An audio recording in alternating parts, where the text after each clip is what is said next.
Yes, sir. Okay, beta. Ready, sir. Okay, fine, beta.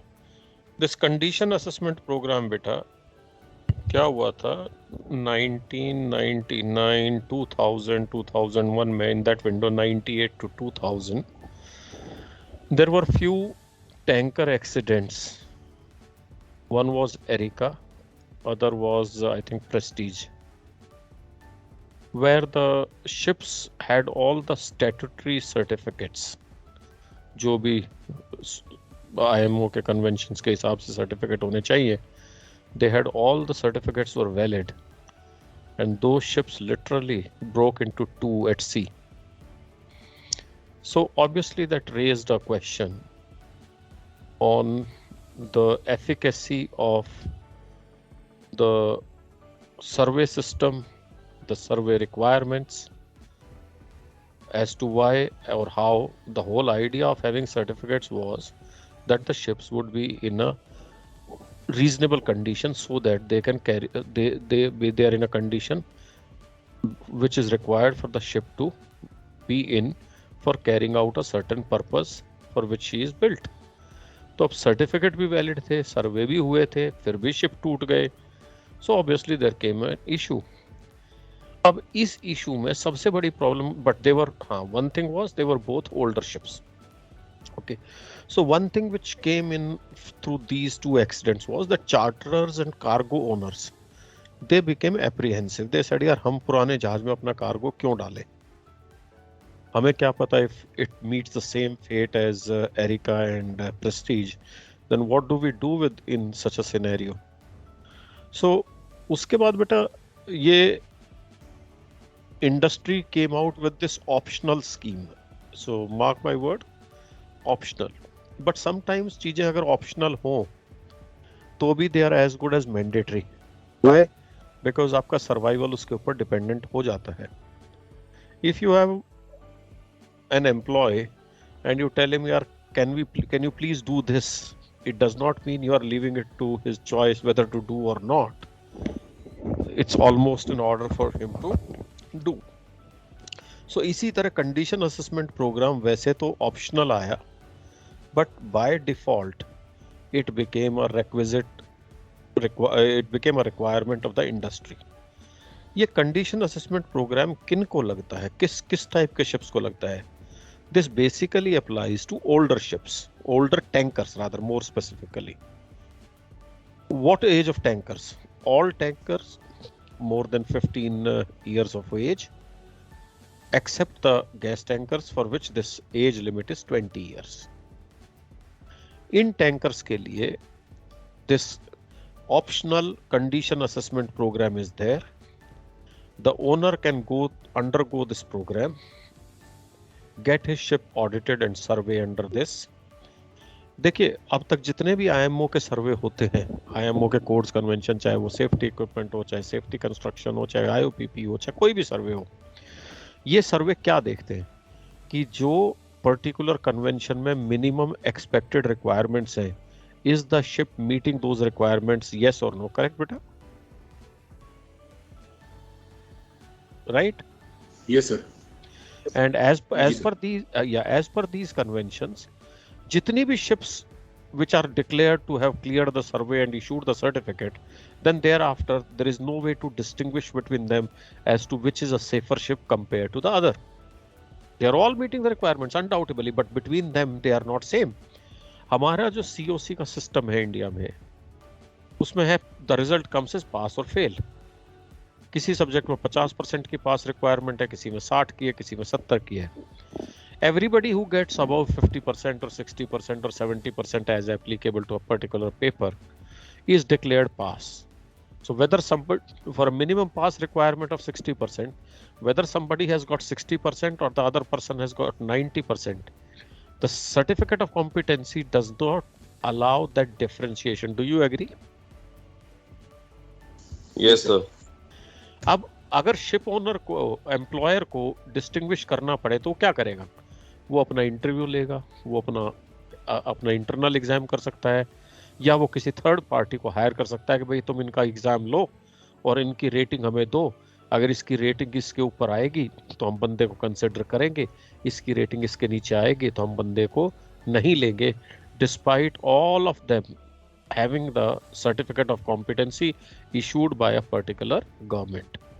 So इसी तरह से all these ships which have the valid certificates are meeting the minimum standards expected to be followed as per the related code or convention of the IMO.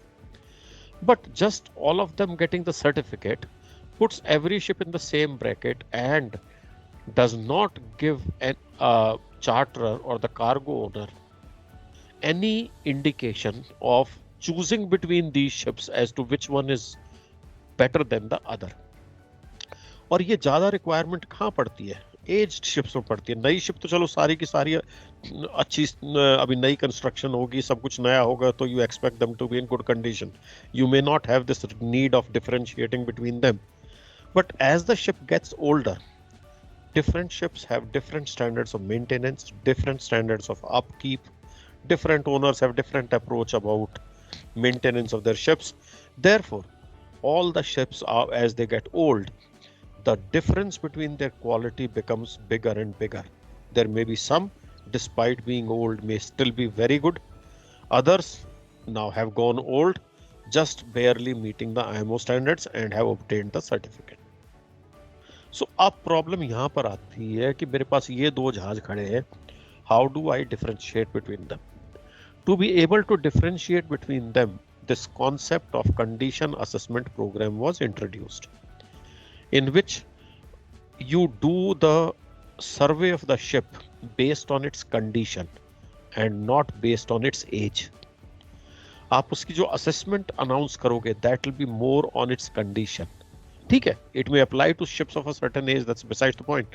But जब आप assessment करोगे उसकी condition की, तो condition shall be primarily based on the actual condition and nothing to do with the age. Based on the assessment, the ships would be rated. अब जैसे institutes हैं, once a institute is approved by DG Shipping X, Y or Z, all institutes having the approval of the DG for a particular course all come at par as far as on paper is concerned. But still we get to hear X is better than Y or Y is better than Z. Why? Because that is the opinion of the students. To help students identify which one is better than the other, अब वो कितना purpose fulfil करता है नहीं करता, that we can all keep debating. But I'm just trying to give you parallel examples. DG Shipping brought in CIP, Comprehensive Inspection Program, जिसमें MTIs are graded as A1, A, B1, B, C, and different grades are given. So now a student who may be not aware of the industry, he can always, if he has to choose, at least he has some parameter in the form of this CIP grading that he can use to probably take a call as to which one is better than the other. Whether it is actually serving the purpose or not, chalo, that's not the topic of discussion. Topic of discussion is CIP tries to differentiate between all those institutes which are approved by the DG Shipping. But only difference between CIP and CAP is CIP has been made mandatory by DG Shipping for MTIs to go for. CAP is an optional thing, but sometimes, as I said, even the optional things are as good as mandatory, because if you are an old tanker, you don't have a CAP rating, the charterer will be apprehensive of giving cargo to you. Why? Because if he gives cargo to you, the premium insurance would be apprehensive of covering the cargo, because they know that the ship's condition does not have a CAP, it's an old tanker. So uske cascading effects honge, and the ship may find difficult to get cargo and may find difficult to continue trading despite being fit as far as IMO codes and conventions are concerned. उसके लिए condition assessment programme आया है, इसको करके rating दी जाएगी. Rating दी जाएगी 1 to 4. Rating 1 is the best, 4 is the worst. As a market standard है, ये कहीं लिखा नहीं है. As a market standard, usually rating of up to 2 is accepted by the charterers. Anything below 2 is usually not preferred by the charterers to book cargo. So CAP, though optional, has de facto become a requirement for the vessels to be able to trade. Is my narrative of CAP clear, beta? Yes sir. तो CIP क्या है? ये तो बेटा MTIs के लिए comprehensive inspection programme बेटा, CIP ये DG शिपिंग ने निकाला था वो, ठीक है? कॉम्प्रिहेंसिव इंस्पेक्शन प्रोग्राम वो that has nothing to do with that has nothing to एक minute that has nothing to do with CAP. That was only I was trying to strike the balance कि भाई CIP rating कर देता है ऐसे ही CAP ships की rating कर देगा. That's all I was trying to say, right? जी सर. ओके हाँ बेटा बोलो. सर पूछ रहा था कि CIP रेटिंग्स इंस्टीट्यूट कैसे मालूम पड़ती है sir in case we want to book any course. Site पे बेटा DG की साइट पे जाओ, MTIs को खोलो, वहाँ डले हुए इनकी ग्रेड्स. ठीक है सर, ठीक है. हाँ बट वही है, I don't want to get into more of it. This was only to make easier for you to learn whether CIP actually is effective or not. That can always be debated upon. Okay, that does not mean we don't have a good CIP. We have the highest grade of CIP. That's not the issue, but still whether highest grade actually indicates something or not, I think we'll leave it for you people who represent the industry to decide. Yeah जी sir, ठीक है. तो चलो मैं नहीं बोलूंगा उन areas पे. Okay, I'll just now with this narrative, I have practically covered condition assessment program. I'll just read through the slides, and if you have any questions, you can ask me.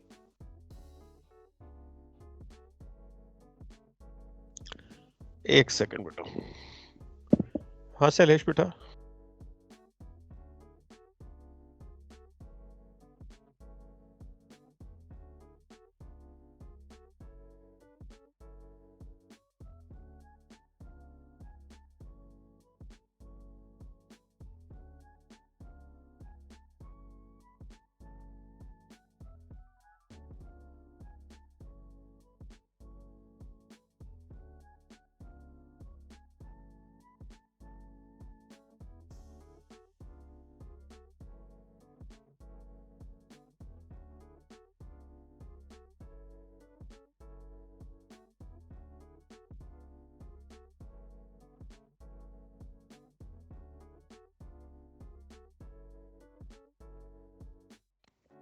Okay.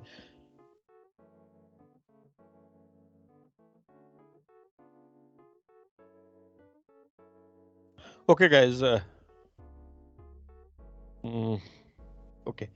In order to have the ships sailed after a certain age, the technical managers or the owners need to arrange for condition assessment program for their ships.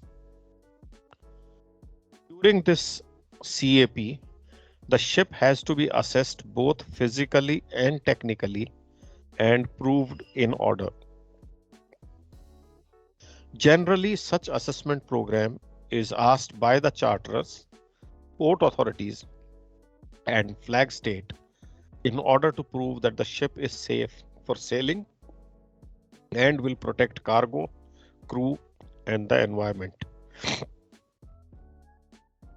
The assessment is performed at the request of the owners, usually by the class society under which the vessel is registered, or by other classification societies, or by other special companies accredited by such classification society. At the end of the CAP survey, a report is issued which documents the condition, which includes description, photos, and analysis rating of the vessel on a scale of 1 to 4, 1 being the best and 4 being the lowest. The main benefits of the program is to have the vessel rated more on the condition of the vessel on board than the age of the ship. Following Erika and Prestige accidents in 1999 and 2001, and the increased focus on the older tonnage and quality in the shipping industry, a good CAP rating from a reputable classification society has become a de facto requirement for trading old vessels in the market. While most surveys, including the class survey, are aimed at ensuring a minimum standard for the vessel, the main purpose of the CAP is to evaluate and report the vessel's condition above the minimum class standard. तो minimum तो कर दिया surveys ने, उसके ऊपर कैसा है condition, that is the purpose of CAP. The scope for CAP is more comprehensive than the class surveys with respect to extent and analysis of thickness measurement, structural strength evaluation, and reporting. So it is more detailed, more focused, and obviously when it is more detailed and more focused, the thickness measurement would be UTM would be more comprehensive, strength evaluation would be more comprehensive, and reporting has to be for more detailed reporting. Although CAP inspections may be carried out at the same time, CAP inspections may be carried out, not necessary that they be carried out simultaneously. The CAP inspections may be carried out at the same time with the class surveys, and a joint CAP or class team may be on board. CAP reporting has to be altogether separate and independent. So survey may be jointly taking place, but reporting has to be independent. The evaluation which forms the basis for the CAP rating refers to the defined minimum. It is the owner's decision to upgrade the structure beyond the minimum acceptable standard to achieve the CAP rating objective. So since the objective of it is to ensure that the ship's condition is good, a owner can even take the input of the survey or the class, what is it that I should do to improve my CAP rating? And if it does that, then it's okay, the CAP rating will improve. So the purpose of the CAP rating is not to basically catch you off guard. In fact, it gives you also opportunity to know your weak areas so that they can be worked upon and the CAP rating can be improved. Typical CAP requirements are: it is applicable to oil, chemical and gas tankers about 20,000 deadweight and older than 15 years. So that means LPG, chemical, oil, more than 15 years of age, provided they are 20,000 tons or above in deadweight. For LNG ships, it is the age limit is not 15, age becomes 20. CAP for the former set of vessels should also include a simplified fatigue analysis. What is fatigue analysis? Fatigue, देखिए क्या होता है, आप कहते हो मैंने thickness measurement कर ली, मैंने उसका close-up inspection कर लिया, मैंने visual inspection कर लिया, सब कुछ कर लिया, मुझे प्लेट अच्छी लगती है, उसमें वेस्टेज भी ज्यादा नहीं है, रस्ट भी ज्यादा नहीं है, सब बढ़िया है. But there is something else also which weakens the material, like human beings. There may be a human being who's absolutely fit, absolute BP, shippy, temperature, everything is in good order. But because he is overstretched, stretched, and now the person is fatigued. So a healthy person when fatigued, obviously his efficiency to perform comes down, correct beta? And he can also break down. इसी तरह से, on a ship, the metal of which the ship is constructed is put to stresses, dynamic, static stresses, and all these things induce fatigue in the metal. Okay, so if the metal is fatigued, उससे उसकी thickness कम नहीं हो रही है. If the metal is fatigued, उसको देखने में नहीं पता चल रहा है कि it is fatigued. But if the metal is fatigued, it may appear to be in order, but because it is fatigued, it has a chance of failure because of the fatigue, and it can result into structural damage to the particular ship or that particular portion. So the fatigue analysis assumes lot of significance. तुम कहोगे फिर नए जहाज का भी कर लो. अरे भाई नए जहाज में इतनी जल्दी फटीग सेट इन नहीं होता है, इसलिए जरूरत नहीं है, बिकॉज ऐसे तो आप हर चीज अप्लाई करोगे तो it is against the interest of the ship owner. So there has to be a balance between what you impose and basically what you do not impose. So in CAP, the fatigue analysis is also done for the oil, chemical and LPG tankers, so that if the metal is fatigued, then obviously the CAP rating would reflect that, and then remedial measures need to be taken. The acceptable overall CAP rating for the vessel is 2 or better. 1 was the best, 4 was the lowest, 2 up to 2 is acceptable. Anything lower than 2, the market may be apprehensive of accepting the vessel. Sir कैसे check करते हैं कि metal fatigue हो गया? बेटा, this is through machines. This is through machines. There is a machine. अगर तुम Google करोगे तो there is a machine which comes for fatigue analysis of the metal. Okay? अब तक तो तुमने UTM सुना था ना खाली, thickness measurement, right? Yes. There is also a way, like thickness is measured, there is also a system through which the fatigue can also be gauged. So fatigue gauging is also done. Sir वो जो हल stress monitoring system होता है sir, नहीं बेटा, हल नहीं, वो स्ट्रेसेस दे सेट इन फटीग. हल स्ट्रेस क्या होता है, वो उस टाइम का इंस्टेंटेनियस स्ट्रेस मॉनिटर कर रहा है, राइट बेटा? Yes sir. And you do not want the hull to be stressed beyond the permissible limits. So that is the purpose of stress monitoring, right? Yes.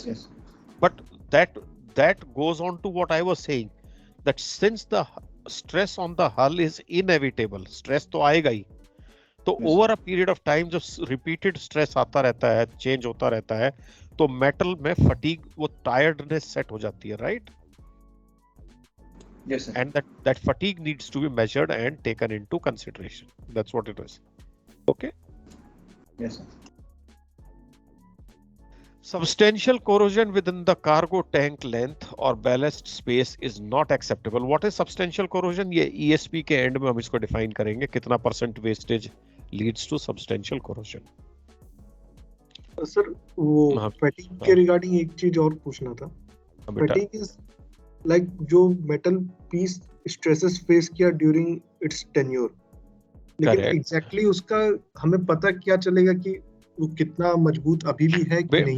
बेटा हाँ, वही मैं तुम्हें कह रहा हूँ बेटा, जब मेटल फटीग हो जाता है ना, when the material is fatigued, okay, so then it's basically the inherent strength comes down because of the fatigue. Yes. Okay.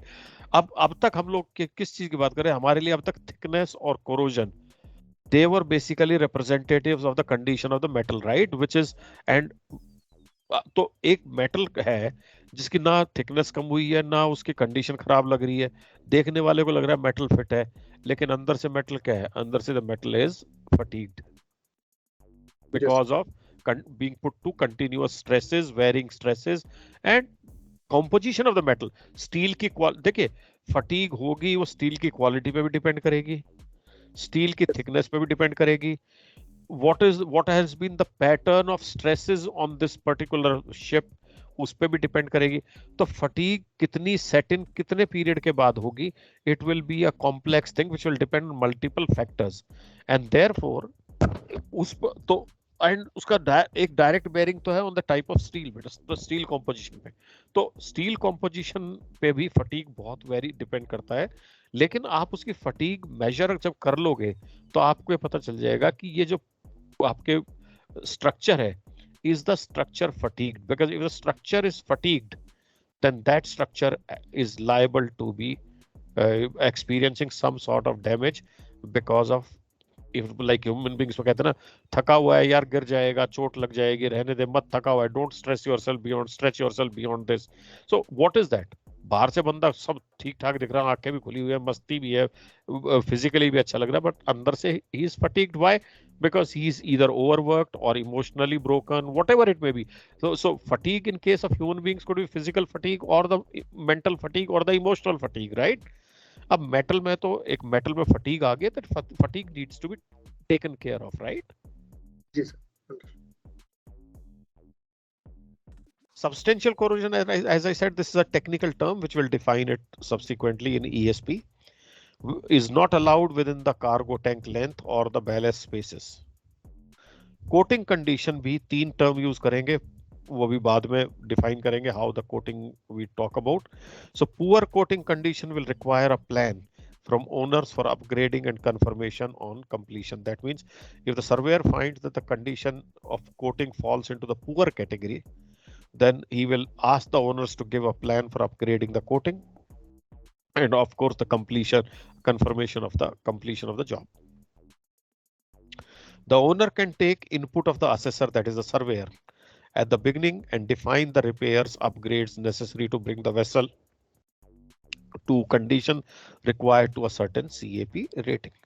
आप input लेके improvement करके अपनी CAP rating improve कर लीजिए. There's nobody stopping you from that. The items that are basically surveyed during CAP, they include the ballast tanks because it is primarily structure related issue, cargo tanks and void spaces, vessel's external structure, that is main deck, ship side and the bottom, structural strength of the ship, which includes the fatigue. The rating of each of the main structural elements is based on, the rating jo hogi, that will be based on visual inspection to establish extent of local corrosion and defects and to give visual impression of the overall condition. So visual inspection पे depend करेगी, UTM पे करेगी,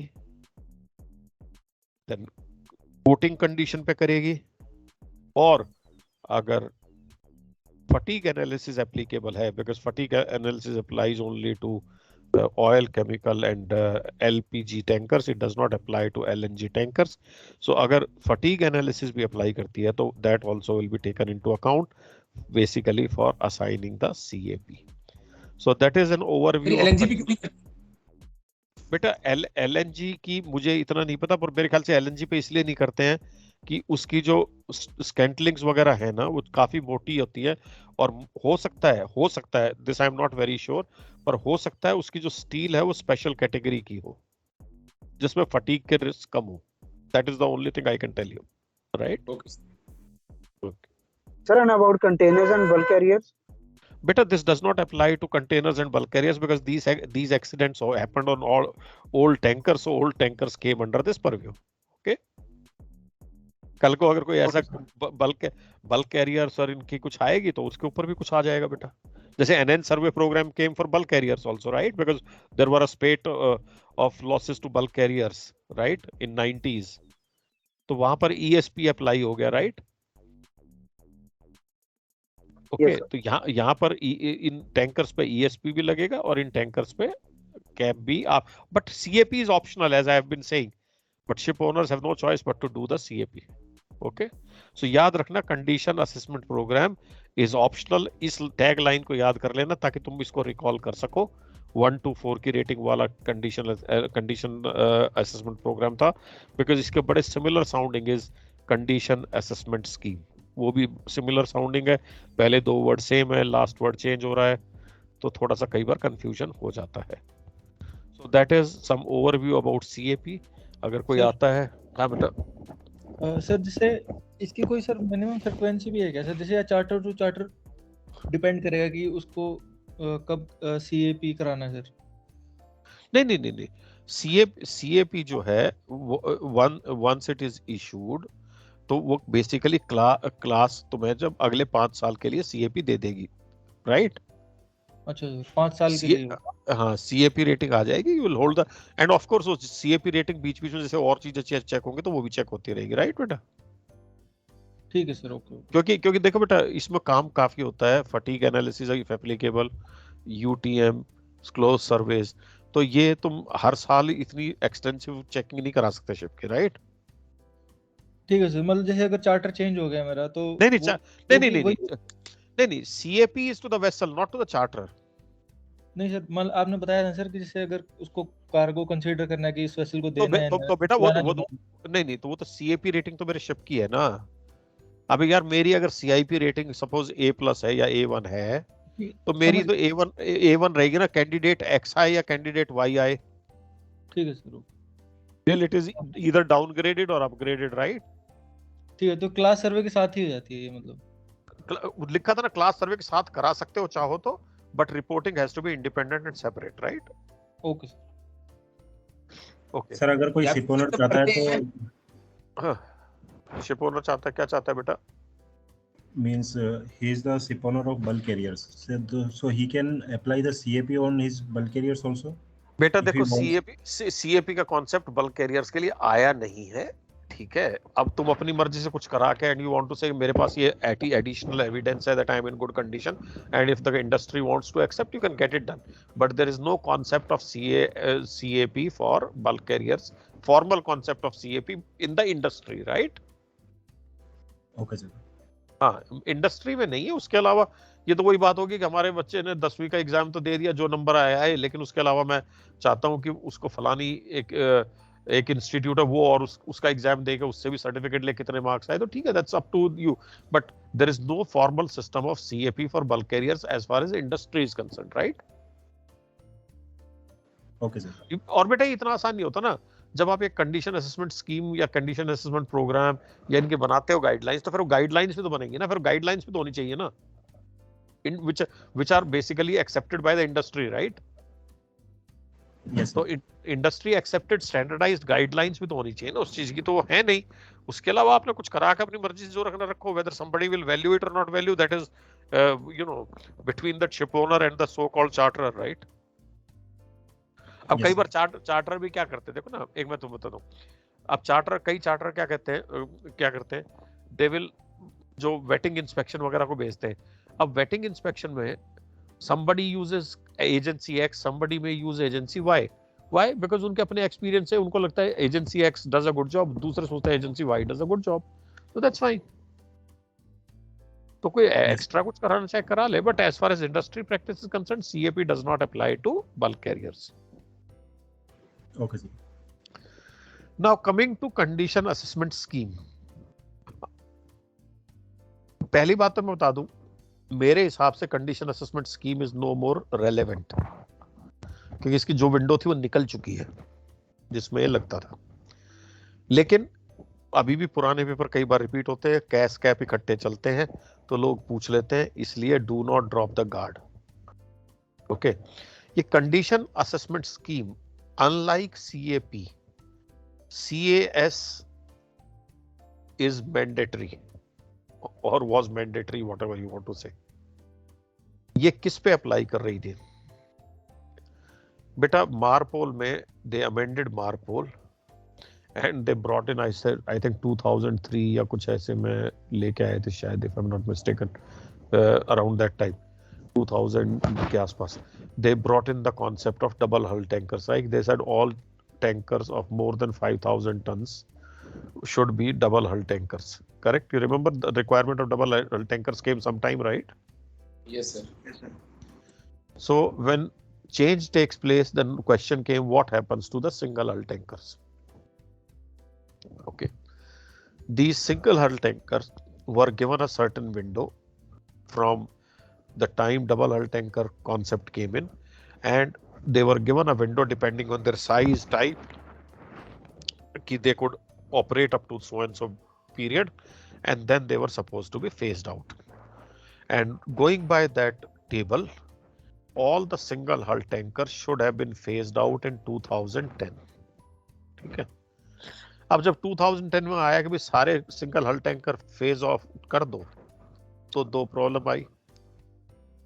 एक तो कुछ owners they said भाई हम single हल टैंकर अपने नहीं छोड़ सकते, अभी हमारे पास तो टनेज ज्यादा सिंगल हल की है।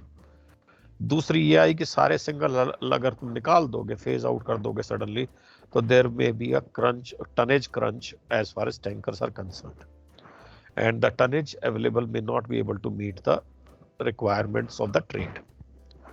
सो देन ऑब्वियसली जैसे हर टाइम होता है, उन्होंने कहा चलो ठीक है, हम कुछ सिंगल हल टैंकर्स को ऑपरेट करने की परमिशन दे देंगे, लेकिन सिंगल हल टैंकर्स को अगर ऑपरेट करना है आफ्टर 2010 या whatever window they were required to phase out, then those single hull tankers must undergo CAS, condition assessment scheme. That means they must undergo a survey in which the condition of the single hull tanker is assessed, and if it is found to be an order, there is no rating out here, if it is found to be an order, the single hull tanker could continue for some more time. सो ये जो condition assessment scheme थी ये कहाँ से आई है? It is a mandatory और was a mandatory requirement coming out of मारपोल, क्योंकि single हल डबल हल टैंकर मारपोल के थ्रू आए थे, तो ये CAS भी मारपोल के थ्रू आया। अब जब 2010 के बाद CAS के through they wanted to give some more life to single hull tankers to operate, उसमें उन्होंने कहा जी अप टू 25th एनिवर्सरी, ये एनिवर्सरी, वो एनिवर्सरी फॉर शिप्स, अगर वो भी तुम सारे बिल्ट इन कर लो तो बेसिकली आज के दिन वो सारे शिप फेज आउट हो चुके हैं।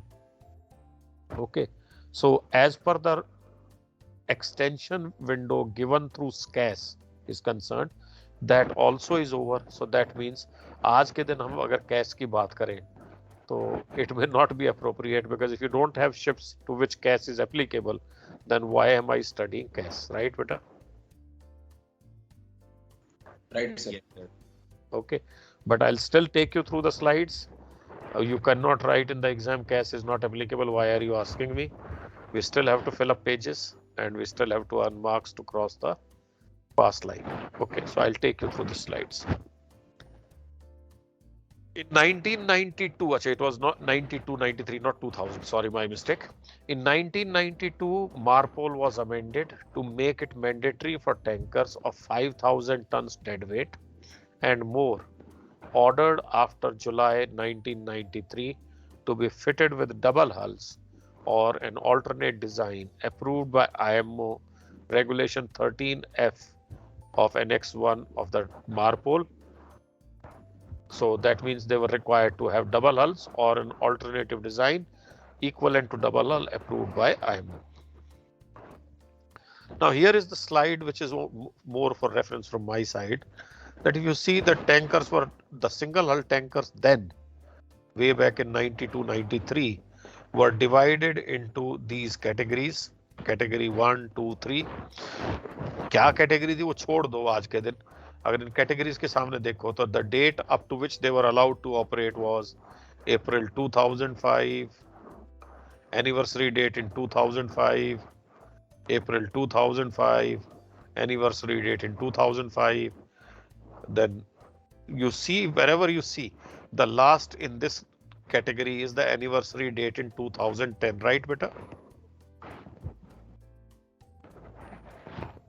Correct? Yes sir.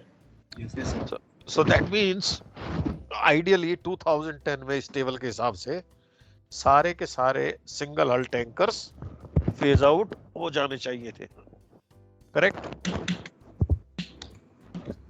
Okay, and that would have been the end of the story. So there was nothing up to for CAS up till now there was no CAS requirement. 2010 तक उनको window दी थी, अपनी जो जिस category को जो apply कर रहा था उसके हिसाब से आप अपने जहाज को निकालते जाओ. The revised regulations allow the flag state to permit continued operation of category 2 and 3 tankers beyond 2010, subject to satisfactory result from the condition assessment scheme. But the continued operation must not go beyond, but it should not be allowed beyond the anniversary date of the ship in 2015 or the date on which the ship reaches 25 years of age from the date of its delivery. तो बेटा अब ये देख लो मेरे को, हमारा ये double हल टैंकर 93 बिल्ट शिप से शुरू हुआ था. 93 शिप बिल्ट शिप्स में अगर तुम 25 इयर्स ऑफ एज ऐड कर दो तो 2017-18 आता है, राइट?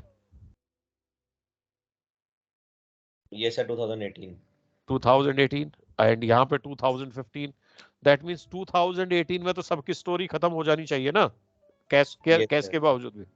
चाहे 93 तक भी बना, लास्ट उसके बाद तो बनना बंद हो गए, तो उसके बाद 17-18 में तो सारी कैश एप्लीकेबिलिटी खत्म हो जाती है ना. Yes sir. तो दैट मींस कैश ही खत्म हो जाना चाहिए. Yes sir. Okay, so that is what it is. Condition assessment scheme is applicable to all single hull tankers of 15 years or older. तो भैया अब कौन मिलेगा तुम्हें जहाज? कोई नहीं मिलने वाला. It is meant to verify that the structural condition of the single hull tanker is acceptable and will continue to be acceptable during the subsequent period of the operation of the tanker. अब यार मैं क्या पढ़ दूंगा, बस तुम सुनते जाओ इसको, कुछ नहीं बोलूंगा मैं इस पे. CAS is required to be conducted in conjunction with the mandatory ESP. ESP is the next topic, next component of the same topic, and builds upon ESP by requiring additional thickness measurement and close-up surveys. So it is more intense survey. That's what it says here. In relation to ESP, the CAS has the following uniqueness. CAS contains very specific responsibilities and deadlines for planning of survey, which must begin 8 months in advance of survey's commencement. And the flag administration must review and monitor the survey and the reporting process and issue the full 5-year term CAS statement of compliance. So CAS certificate is CAS certificate of compliance.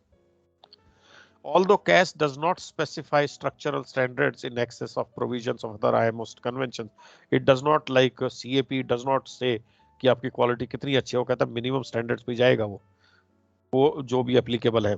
But its requirements stipulate more stringent and transparent verification. So survey is more intense. Expectations are minimum standards, but survey is more intense. That's what they basically wanted to do. Has been developed on the basis of Annex B of the guidelines to the enhanced survey program of inspections, which are carried out in accordance with Chapter 11 of the SOLAS Convention and applicable Maritime Safety Committee resolutions, MSC resolutions. It shall be updated as and when enhanced survey program inspections is amended. भैया क्या इसको update करोगे तो खत्म हो चुकी कहानी इसकी. It applies to surveys of hull structure in way of cargo tanks, pump rooms, coffer dams, pipe tunnels. हाँ जी बेटा, void spaces within the cargo. आपको भी अच्छा लगता होगा ना पढ़ाते मुझे तो हुए? नहीं लगता, पर अगर आ गया तो मैं I can't tell you ना कि मत attempt करके आना. सही बात है. तो कुछ नहीं है, कुछ ना कुछ तो लिखोगे. इसीलिए मैं जो नैरेटिव देता हूँ कि मेरे को वही ध्यान आ जाए, उसी को घुमा फिरा के लिखते रहो, कम से कम पेज तो भरना पड़ेगा ना बेटा. अच्छा नहीं लगता है तुम. हाँ, और मैं अगर तुम्हें इसको वैसे भेज दूंगा तुम वैसे कंफ्यूज हो जाओगे. इन दोनों में थोड़ा सा बात कर लेते हैं फिर भी क्लियर हो जाता है. Otherwise they look so similar. हाँ जी, हाँ जी. The first CAS survey shall be carried out along with the enhanced survey, enhanced program of inspections concurrent with the intermediate and renewal survey after April 2005, or when the ship reaches 15 years of age, whichever earlier. Thereafter, it shall be carried out at intervals of every 5.5 years. It shall be carried out by the flag state or the recognized organization, since it's a mandatory thing. So obviously it falls under the domain of the flag state. Beta. Ship owner shall notify the flag state and RO of its intention to proceed with the CAS. RO shall issue the survey planning questionnaire to the owner in the prescribed format. The owner shall complete the questionnaire and send it to the RO and the flag state. RO shall prepare a survey plan for the CAS in cooperation with the RO and the flag state and submit to both. The plan shall be developed using model survey plan set out in the appendix to CAS after taking into account the overall status of the tanker and various survey documents as stated in this scheme. Extent of survey shall be in accordance with the scheme and the enhanced program of inspection, including close-up survey and the thickness measurements. At least 2 qualified exclusive surveyors of the RO who have been trained and are experienced in carrying out intermediate or renewal survey shall carry out the CAS survey. They shall also supervise taking of the thickness measurements. All recommendations and conditions of class shall be rectified to the satisfaction of the RO. Surveyors shall prepare the CAS survey report as stated in the scheme and forward it to the RO headquarters for review, along with the photographs, sketches, scantlings, etc., etc. After review, the RO shall prepare the CAS final report as stated in the scheme and submit to the flag state.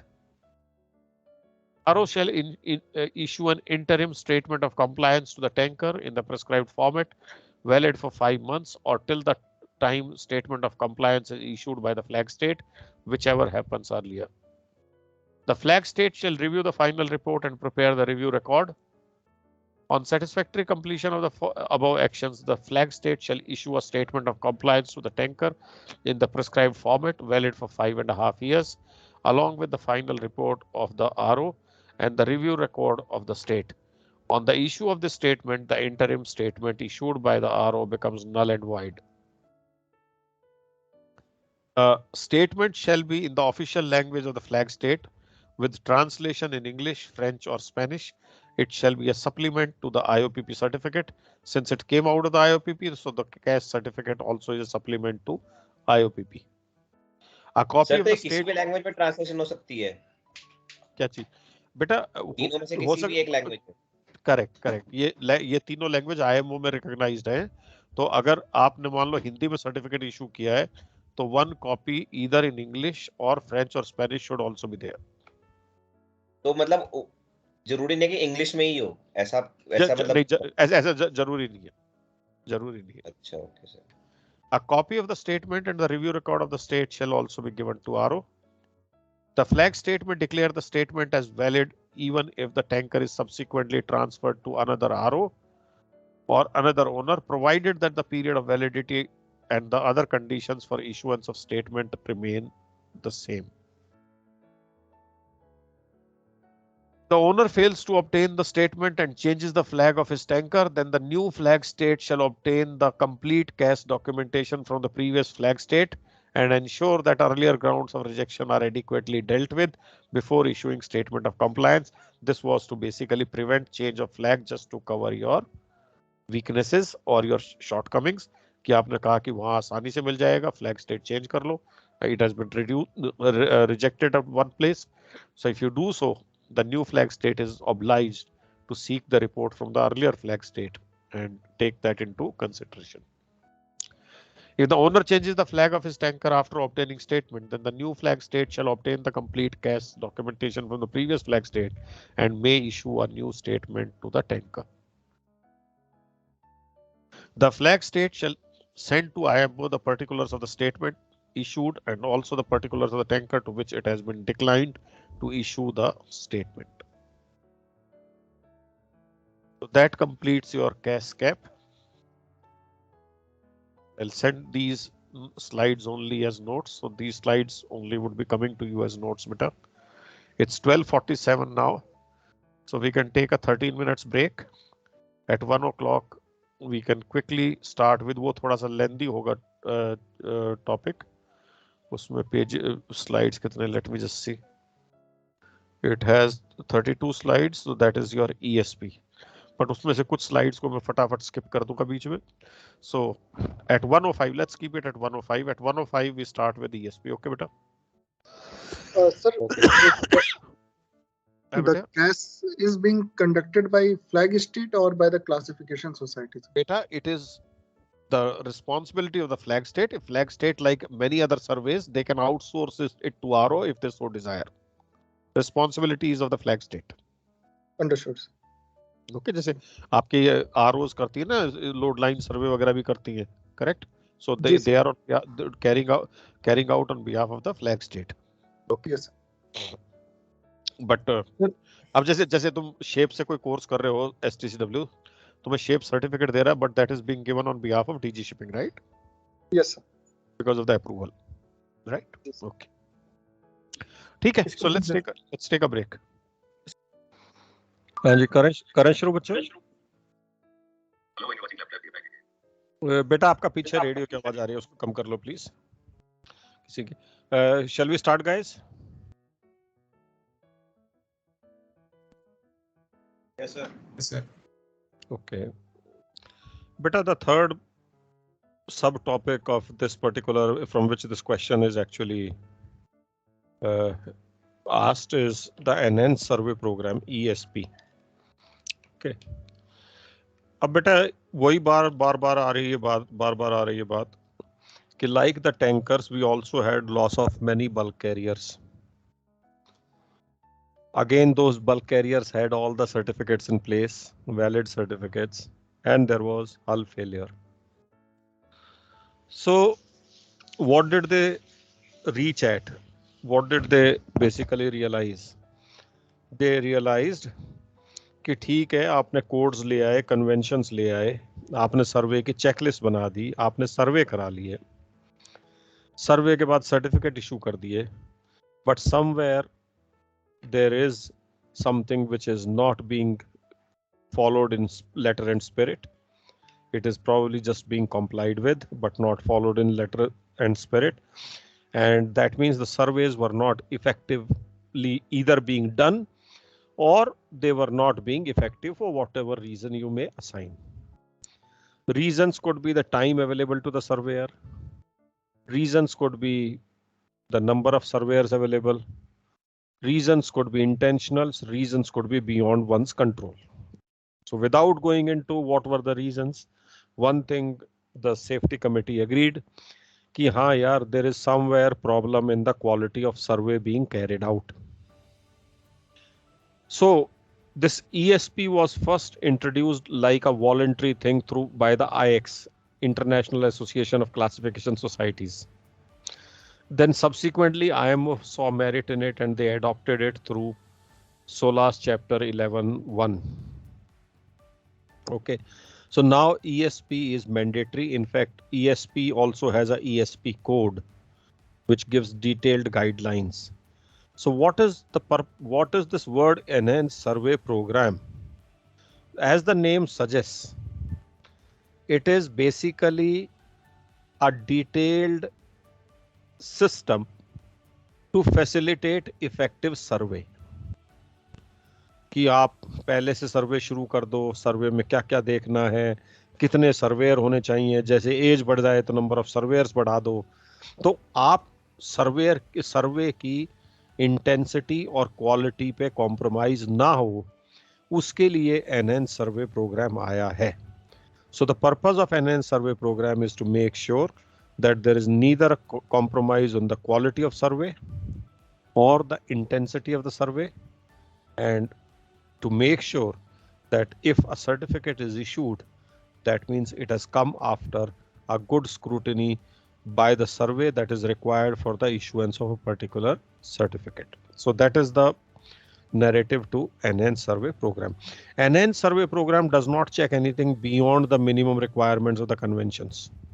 Minimum से ऊपर नहीं जाता, लेकिन minimum को properly check करो. Minimum के लिए जो काम करने हैं, पुराना जहाज है तो सर्वे और ज्यादा इंटेंस होगा, नया है तो थोड़ा कम इंटेंस हो सकता है, तो वो सारी चीजें you have to make sure, and there has to be time. So that means the enhance survey program starts with the 1 year before the renewal survey, and you have good 1 year period over which the survey continues, and then at the time of renewal the entire enhanced survey program report comes into consideration for the renewal of the certificate. Why ESP? Following a spate of, for that I didn't use anything here. Now we start off. Following a spate of accidents in bulk carriers and tankers, IX introduced ESP for more close-up inspections of these ships in 1993. However, following more accidents, IMO adopted a new SOLAS chapter 11.1 to enhance maritime safety on 4th November 1993. ESP with this amendment became mandatory. The new chapter required bulk carriers and oil tankers to go through ESP. So ESP applies to which type of ships? It applies to bulk carriers and oil tankers. Somebody asked me a question कि sir हम CAP जो है bulk carriers की करते हैं, तो मैंने ना बोला था, but the issue is addressed in the ESP. On 30th November 2011, new IMO resolution introduced ESP code. So पहले ESP convention आया, फिर ESP code आ गया. ESP detailed guidelines are given in the ESP code. ESP code came into force on 1 January 2014. So 2014 में ESP code also came into force. Why do we have enhanced survey program and why is it applicable to bulk carriers and oil tankers? I've already addressed this question because we had spate of accidents in bulk carriers and tankers. All these ships had valid certificates. certificates were issued on the basis of survey. So obviously the question mark came on the quality of survey. The quality of survey could be because of the quality, the time available to the surveyor and the intensity of the survey. And that is why the need for an N survey program. Is ESP an additional survey? Answer is no. No. It is not an additional survey. It only streamlines the conduct of surveys already in place by the IMO codes and conventions. ESP gives specific guidelines about what to inspect during annual, intermediate, sir renewable. ESP की एक file भी होती है ना अलग से जिसमें हाँ जी, वो रिकॉर्ड आएगा बेटा, वो भी रिकॉर्ड रखते हैं जिसमें एंड में, that is after the survey is completed. Okay. ESP gives the specific guidelines about what to inspect during annual, intermediate, renewal and dry docking surveys with respect to hull and structure. So basically इसका ये concern area क्या है? Hull and structure, because structure failure हुआ था इन सारे tankers और bulk carriers में. Where are these guidelines contained? In the ESP code. The intensity of the survey depends on A, the type of ship, and B, on the age of the ship. When I say type, it also includes the size of the ship. So size and type of the ship and the age of the ship. For example, for bulk carriers of 20,000 tons dead weight and above, 2 surveyors are required to jointly carry out the first scheduled renewal after the bulk carrier passes 10 years of age. That is, the third renewal survey will be carried out by 2 surveyors and not 1 surveyor. And all subsequent renewal surveys and intermediate surveys will also be carried out by 2 surveyors. So that means they have stipulated कि भैया इतने survey होने ही चाहिए as the ship is getting old. On bulk carriers of 1 lakh ton dead weight and above, these are examples. They cannot contain all the rules in the slides. This is just to establish the type of ship and the age of ship is instrumental in determining the extent and intensity of the survey. On bulk carriers, which are 1 lakh ton dead weight and above, the intermediate survey between 10 and 15 years of age should be performed by 2 surveyors. इसमें और 2.5 साल पहले 2 surveyor आ जाएंगे. उधर में third renewal पे 2 surveyor आते छोटे जहाज में, बड़े जहाज में इंटरमीडिएट सर्वे में ही 2.5 साल पहले से 2 सर्वेयर शुरू हो जाएंगे. The renewal survey may be commenced at the 4th annual survey. That means you get a clear 1 year if you want to carry out the survey, and be progressed during the succeeding year with the view of completion by the 5th anniversary date. By the time renewal becomes due, this survey is completed. A survey in dry dock should be part of the renewal survey. There should be minimum 2 inspections of the outside or hull of the ship's bottom during the 5-year cycle. In all cases, the maximum interval between 2 successive bottom inspections should not exceed 36 months. This is exactly what we read under harmonized survey system also. Sir, एक बार previous slide पे जा सकते हैं sir? यहाँ पे sir जो last paragraph में लिखा है, for bulk carriers of 20,000 tons dead weight and above, 2 surveys should jointly carry out the first scheduled renewal survey after the bulk carrier passes 10 years. तो 10 years के बाद थर्ड रिन्यूअल सर्वे आएगा ना बेटा? जी सर. और नेक्स्ट वाले में 10 to 15 इंटरमीडिएट, तो 10 to 15 के बीच में जो इंटरमीडिएट है 2.5 साल पहले कर दिया ना, यहाँ तो यहाँ पे तो करेक्ट. थर्ड रिन्यूअल तो 15 साल पे आएगा ना बेटा? जी सर. पहला रिन्यूअल आया 5 साल पे, दूसरा आया 10 पे, तीसरा आया 15 पे, राइट? Yes sir. छोटा जहाज था तो 15 साल बाद 2 सर्वेयर किए. जी सर. 10 साल बाद 2 किए सर. 10 साल बाद नहीं बेटा, 15 साल हो गए ना. He says first renewal after the ship passes 10 years of age, right? Yes sir. So अगर शिप के 15 साल हो जाएंगे ना, आज नया सर्टिफिकेट इशू हुआ, उसके बाद फर्स्ट रिन्यूअल हुआ 5 साल के बाद. जी सर. सेकंड रिन्यूअल हुआ 10 साल पे. यस. थर्ड रिन्यूअल हुआ 15 साल पे, तो इफेक्टिवली 15 साल पे बुलाया ना इसने 2 सर्वेयर, राइट? थर्ड रिन्यूअल सर्वे पे, right? Yes sir. That's what it is. Yes. On bulk carriers of 1 lakh tons dead weight and above, the intermediate survey, that means 2.5 साल पहले आ गए ना, रिन्यूअल होता 15 साल के बाद, अब वो जो इंटरमीडिएट 12 साल पे या 13 साल पे इंटरमीडिएट किया, वहीं पे 2 सर्वेयर हो गए, राइट बेटा? The renewal survey may be commenced at the 4th annual survey and be progressed during the succeeding year with the view to completion by the 5th anniversary date. A survey in the dry dock should be part of the renewal survey. There should be minimum of 2 inspections of the outside bottom of the ship's bottom during a 5-year period of the certificate. In all cases, the maximum interval between bottom inspection shall not exceed 36 months. For ships of 15 years of age and over, the inspection of the outside of the ship's bottom should be carried out with the ship in the dry dock. Okay? That means जो afloat वाला option था, याद करो harmonised सर्वे system में क्या कहा था कि every alternate inspection could have been while the vessel is afloat, right? Yes sir. Option था, right? Yes sir. यहाँ पे वो ऑप्शन जहाज पुराना हो गया तो उड़ा दिया है. If ship is more than 15 years of age, inspection of the outside ship's bottom shall be carried out only in the dry dock. For ships of less than 15 years of age, alternate inspection of the ship's bottom not conducted in conjunction with the renewal survey may be carried out while the vessel is afloat. Correct, beta? मतलब sir 5 साल से पहले जैसे 2.5 साल में वो करवाते हैं अपना इंटरमीडिएट सर्वे करवाते हैं, तो उसमें आप करवा सकते हैं. एक मिनट. इंटरमीडिएट सर्वे के साथ आप बॉटम सर्वे कराओ या बाद में कराओ, वो उसका only thing is renewal survey के साथ bottom survey is definitely tied along, right? Yes sir, correct. Intermediate के साथ ड्राई डॉक में ही होगा ना सर? नहीं, बेटा परंतु इंटरमीडिएट के साथ टाइड डाउन नहीं है ना.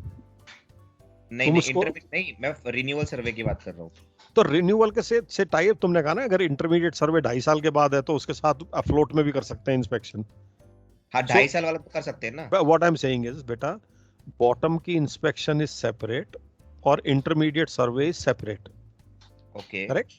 इंटरमीडिएट सर्वे इस केस में अगर बात करें तो you are talking of intermediate survey of the ship construction, right? Correct sir. Okay, so intermediate survey में बॉटम इंस्पेक्शन नहीं आती है. मैं intermediate survey second annual survey में भी कर सकता हूं. मैं बॉटम इंस्पेक्शन 2.5 साल बाद भी कर सकता हूं. बिल्कुल sir. They need not be clubbed together. They may be clubbed, they need not be clubbed together. That's what I'm saying. Yes sir. Okay.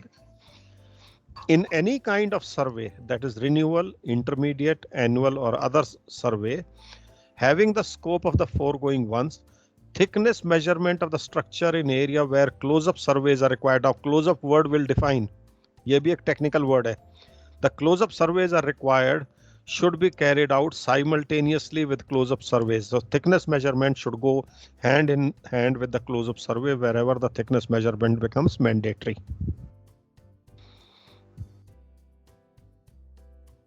It covers the minimum requirement of the inspection of the ship's hull and structure during each type of survey, and the structures could include like cargo hold and hatch covers, piping, ballast tanks, hull plating, watertight bulkheads. It also guides about the extent of inspection. अब ये overall survey भी technical word है, ये भी आगे आएगा. For each of these elements during these surveys.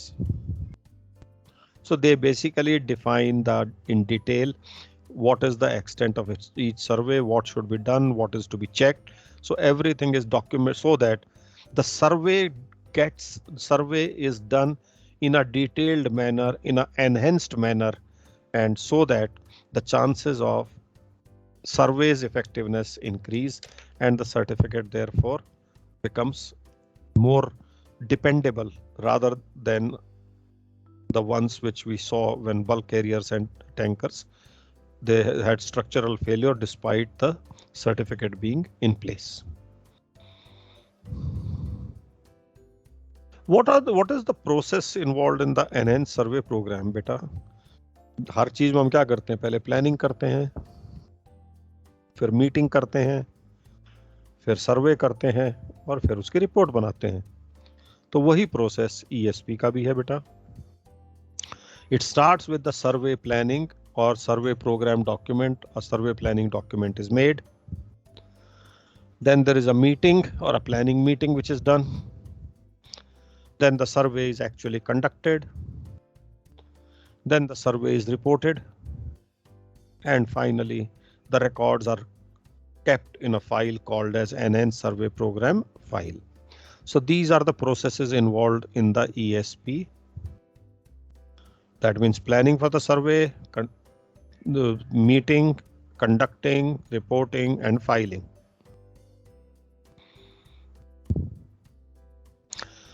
Now, this survey program planning is developed before the renewal survey. So the survey program planning is developed before the renewal survey. The survey program document gives the complete detail of what needs to be inspected and what resources are required to conduct the survey. So it's not only what you need to inspect, it's also the resources that you will need to inspect. It provides the inspecting surveyor a written plan to follow with the purpose of identifying the hull related critical areas that must be inspected during the renewal survey of the ship. So that is the purpose of this planning document. The planning process can also be seen in this diagram. So wo jo piche likha tha, the same thing can also be contained in this diagram as to how the planning is done. Firstly, you collect the information. The information is collected from the drawings of the ships, from the reports of the ships, corrosion reports, allowances, etc., coating condition, and all these lead to collection of the information. Then this collected information is further supplemented by design related risks that the vessel may have and the corrosion risks that the vessel may have. ये जो तीनों चीजें हैं, the information collected, design related risks, is that problem faced by everybody? Is that the problem faced by everybody? Can somebody validate beta? You are getting. आ रही है? Yes sir, आ रही है. बेटा फिर आपको अभी आ रही है बच्चे? आ रही है सर, अभी आ रही है, बीच में कट गई थी सर. Okay, okay, ठीक. So basically this information that is collected, design related risks which are identified, corrosion risks which are identified, ये तीनों को consider करके यहाँ पर ये डिसाइड करेंगे कि ये लोकेशन किस लोकेशन पे हमें क्लोजअप सर्वे करना है, पास का सर्वे करना है और कहाँ लोकेशन पे हमें थिकनेस मेजरमेंट करनी है.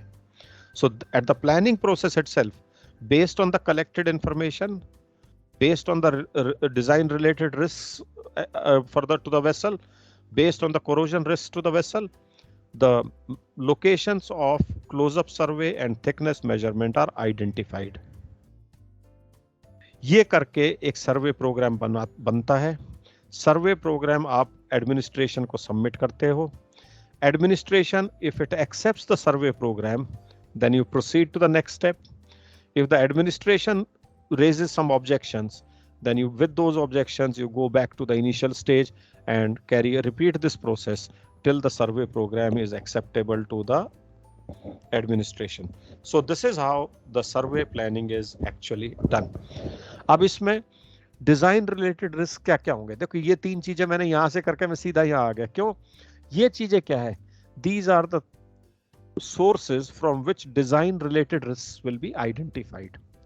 Design related risks will be identified from the analysis of the hull damage experienced by this ship in question. जिस ship के सर्वे की बात हो रही है उसके hull damage के कोई अगर analysis हो, that will be taken into account. Then hull damage on similar ships. कुछ सिमिलर शिप्स पे अगर कोई लोडिंग डिस्चार्जिंग स्ट्रेस के पैटर्न से अगर कोई वहां पे डैमेज हुए हैं तो वो भी they will be taken into consideration when we are identifying the design related risks. Hull damage, general experience of the industry and the surveyor and the basically ship owner. कि भाई इस टाइम जो हल डैमेज हो रहे हैं वो कहाँ किस पोर्शन में कैसे कैसे हो रहे हैं.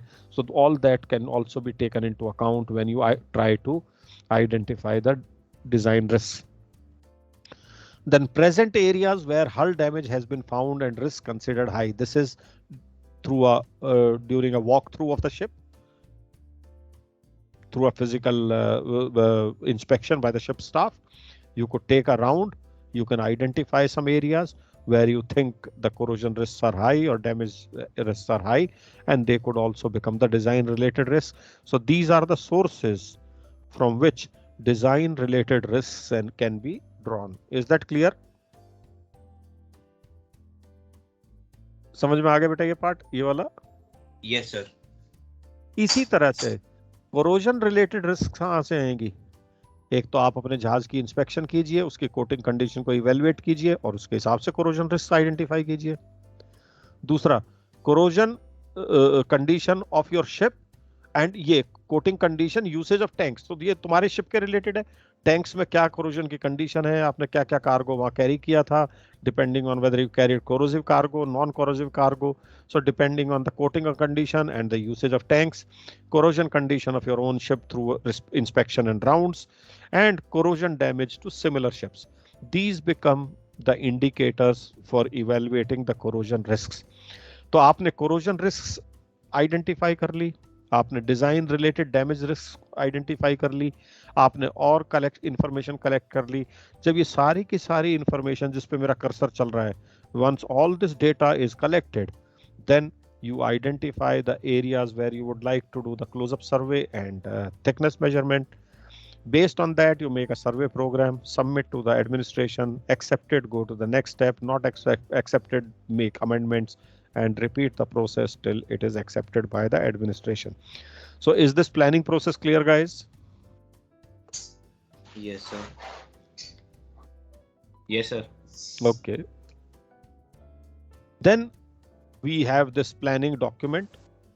सर ये प्लान बनाता कौन है, मतलब वो ship, it is the responsibility of ship owner beta. Ship owners, okay sir. Yeah, it's the responsibility of the ship owner.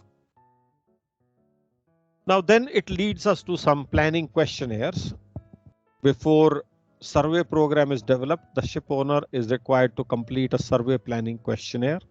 The information sought through the questionnaire could include a hull related deficiencies identified during PSC inspections of the ship. ये already उस diagram में हमारी हो चुकी हैं. Damages or deficiencies to this ship, then it was sister ships, then general industry experience. So they were there. So he is talking about this ship. The questionnaire में आएगा कि आपके PSC वगैरह के through during any identification of deficiencies, any hull related non-conformities issued through SMS audits, cargo carried history of the ship to get the information on how frequently corrosive cargoes are carried that has the potential to damage coating. We saw it on the corrosion risk assessment. The condition of the coating as per the ship owner's inspection of the ship space. So ये सारे के सारी चीजें हम यहाँ से workout करेंगे. इसके ऊपर जो क्वेश्चनर होगा that will contain questions on these parts, and of course it will also have the ship owner's response to this question when he submits will be considered while developing the survey program for the ship, focusing on areas, spaces that may have been identified through the questionnaire. Sir, two things I have to ask. First, when this program is being made in a chart, जो before जो chart दिखाया sir, chart नहीं था, वो flow chart था बेटा. वो हाँ process flow chart था. ये सर उसी प्रोसेस फ्लो चार्ट के अकॉर्डिंगली शिप सर्वे, मतलब वो एक कोई स्टैंडर्ड फॉर्मेट है सर कि ये शिप ओनर खुद से अपना मेंटेन करेंगे या फिर नहीं ऐसा होता है ship owner will collect the information, right? जी sir. All this information collection, document preparation and this questionnaire is to be filled by the ship owner, right? Yes sir. फिर शिप ओनर के रिप्रेजेंटेटिव जो survey agency है उसके साथ बैठ के they will basically prepare a document, right? Understood, sir. That will be basically the survey plan, right? This survey plan has to have the approval of the flag state. unless it is approved by the flag state, they cannot go ahead with the survey of that vessel with that plan that is submitted, right? Sir एक checklist आती है अपना class की तरफ से कि ये check करेंगे, वो वाली चेक बात कर रहे हो आप? किस चीज की बेटा? जैसे ये एनहांस सर्वे प्रोग्राम ना मार्च पे हुआ था, तो ना क्या हुआ था, एक ना डीएनवी की चेकलिस्ट आई थी कि इतने मिनट इस पे बिताएंगे, इतने मिनट इस पे बिताएंगे, इतने घंटे इस पे बिताएंगे, इतने घंटे इस पे बिताएंगे, तो वो पूरा उन्होंने चेकलिस्ट भेजी थी सर्वेयर ने। तो तुम्हारे ship that has been made for the ship ना बेटा? नहीं, वही मैं पूछ रहा हूं, तो वही चेकलिस्ट की बात हो रही है यहाँ पे कि करेक्ट जो सर्वे प्लान था वो प्लान हो गया ना कि किस पे कितना टाइम लगाएंगे, राइट? वही सर वही मैं पूछ रहा हूँ। That is the plan. तो प्लान उसने जो आरओ ने बनाई है वो तुम्हारे पास आई इसलिए because that has the approval of the administration, right? But initially किसने बनाई होगी? इनिशियली तुम्हारे कंपनी के सुपरिंटेंडेंट ने इंफॉर्मेशन लेके क्वेश्चनर फिल करके they would have set with the surveyor and made it, right? Okay, मतलब ये बैकग्राउंड में जो चला गया, मतलब हमें नहीं पता ये चीज, लेकिन हाँ, correct. So, but what the document which came to you, I am sure if you've gone through it, you will see कि तुम्हें अब पता है या नहीं, जब हमारे टाइम होते सर्वे होते थे, ठीक है, उस टाइम ये चेकलिस्ट का कॉन्सेप्ट भी नहीं था। अब तो चेकलिस्ट ISPS के बाद तो चेकलिस्ट और ज्यादा हो गई है। पहले सिर्फ क्या होता था, सर्वेयर के एक्सपीरियंस पे डिपेंडेंट था सारा, ठीक है? वो आता था, वो उसने राउंड लिया, हाँ पता होता था क्या क्या चेक करेगा, लेकिन वो जैसे लोड लाइन सर्वे होता था तो उसने क्या हुआ, लोड लाइन पैटर्न उठाया, शिप साइड में मार्किंग चेक कर ली, और उसके बाद वो फटाफट राउंड लिया, उसने देखा कि पेंट पूंट ठीक हो रखा है, कहीं पे स्ट्रक्चरल डैमेज नहीं है, वाटर टाइट मेंटेन्ड है integrity, depending on which survey is conducting. एक आधे हैच का होज टेस्ट कर लेता था, एक आधे ये वेदर टाइट डोर पे चौक टेस्ट कर लेता था, चौक लगा के रबर पे, राइट? सो ये but it was more driven by the experience of the surveyor. तो उससे सारी प्रॉब्लम स्टार्ट हुई कि if the surveyor's capability was good, the survey was effective. But if the surveyor's competence was in question, then survey quality basically पहली बार कोई surveyor आया है, अभी जस्ट एज मास्टर रिटायर हुए हैं, उसके बाद कुछ कोर्स करके पहली बार और कई बार का नहीं होता, basically the competence and understanding of the people varies. Yes, experience could be one of the aspects, but experience is not the only criteria ना। ओके। तो बट मोटी बात ये है कि दो बंदे अगर एक जहाज के सर्वे को भेज दूं, अपने MMD के 2 सर्वेयर भी, तो उन दोनों की रिपोर्ट ही मैच नहीं करेगी। बिल्कुल सर। क्यों नहीं करेगी? करनी चाहिए ना, अदरवाइज दोनों का एस्पेक्ट अलग है, देखने का नजरिया अलग है दोनों का। You are also driven by your past, you are also driven by your past experience, your own right? तो क्या गलत हुआ था, हमें आगे चेक करना चाहिए। करेक्ट। तो अगर वो रिपोर्ट में यूनिफॉर्मिटी नहीं आएगी तो इसका मतलब क्या हुआ, कुछ A ने मिस कर दिया, कुछ B ने मिस कर दिया। अब जिसके मिस करने के रिपरकशन ज्यादा सीवियर होंगे, उस जहाज की बैंड बच जाएगी। बिल्कुल sir. So this is what had happened actually. So this is what they were trying to plug कि चाहे A सर्वे करे या B सर्वे करे, outcome should be nearly same. देखिए बिल्कुल सेम तो कभी नहीं होगा, बट 90-95% कहीं ना कहीं तो जाके मैच करना चाहिए, मतलब कोई क्राइटेरिया। करेक्ट, तो the outcome should be nearly same, I would say, right? Okay sir, समझा। The ship's owner's response to the question is considered while developing the survey program for the ship, focusing on the areas, spaces that may have been identified through the questionnaire. Damage history of not only the ship in question, but also of the sister ship is taken into consideration in developing the survey program. When we are talking of sister ship, of course, अगर उसका collision हुआ है तो then it is sister ship or no sister ship does not make any difference. But उसमें अगर hull damage हुआ है because of the loading patterns and stresses at sea, so then the sister ship design could have a flaw. Then those have to be taken into consideration when we survey this ship also. General damage trends in the industry should also be taken into account. For example, let us say in a short span of time, a number of bulk carriers have sunk because of cracks in the midship area that may necessitate inclusion of more close-up inspections and thickness of measurement in those particular areas where more damage trends have been observed. Critical areas and suspect areas also need to be taken into account. These areas are identified from previous inspection or previous thickness measurements. इनके पूरी definitions will follow, don't worry. What is critical area? What is suspect area? The definitions will follow in the slides to come. These areas are identified from previous inspections or previous thickness measurements reports. Example, if certain area are identified to have substantial corrosion at the earlier survey, these areas will be considered as suspect areas this time, and obviously there the measurement and inspection has to be more thorough. Then there is a meeting, of course, to conduct the survey. Once the survey program is established, survey meeting is held before the renewal or intermediate survey is commenced. As the renewal survey is carried out during dry docking of the ship, this meeting will be carried out just before the dry dock. This meeting is between the attending class surveyors, ship owners and master chief engineer of the ship and the thickness measurement company. The agenda of the meeting could include the schedule of the ship, execution of thickness measurement, extent of close-up survey. Then the survey is carried out as agreed and as per the survey program, and minutes of survey are recorded. The thickness measurement company will carry out the thickness measurement of the agreed areas. The persons carrying out the thickness measurement will actually highlight any structure related concern he finds while carrying out the UT gauging to the class surveyor and the ship owner's representative. Based on this input from the UT measurement team, the class surveyor may extend the scope of thickness measurement if he feels the need of it. Then comes the survey reporting. Once the survey report contains the summary of the surveys done and its outcome, the report then needs to be generated are condition evaluation report as per the survey, what is the condition of the ship.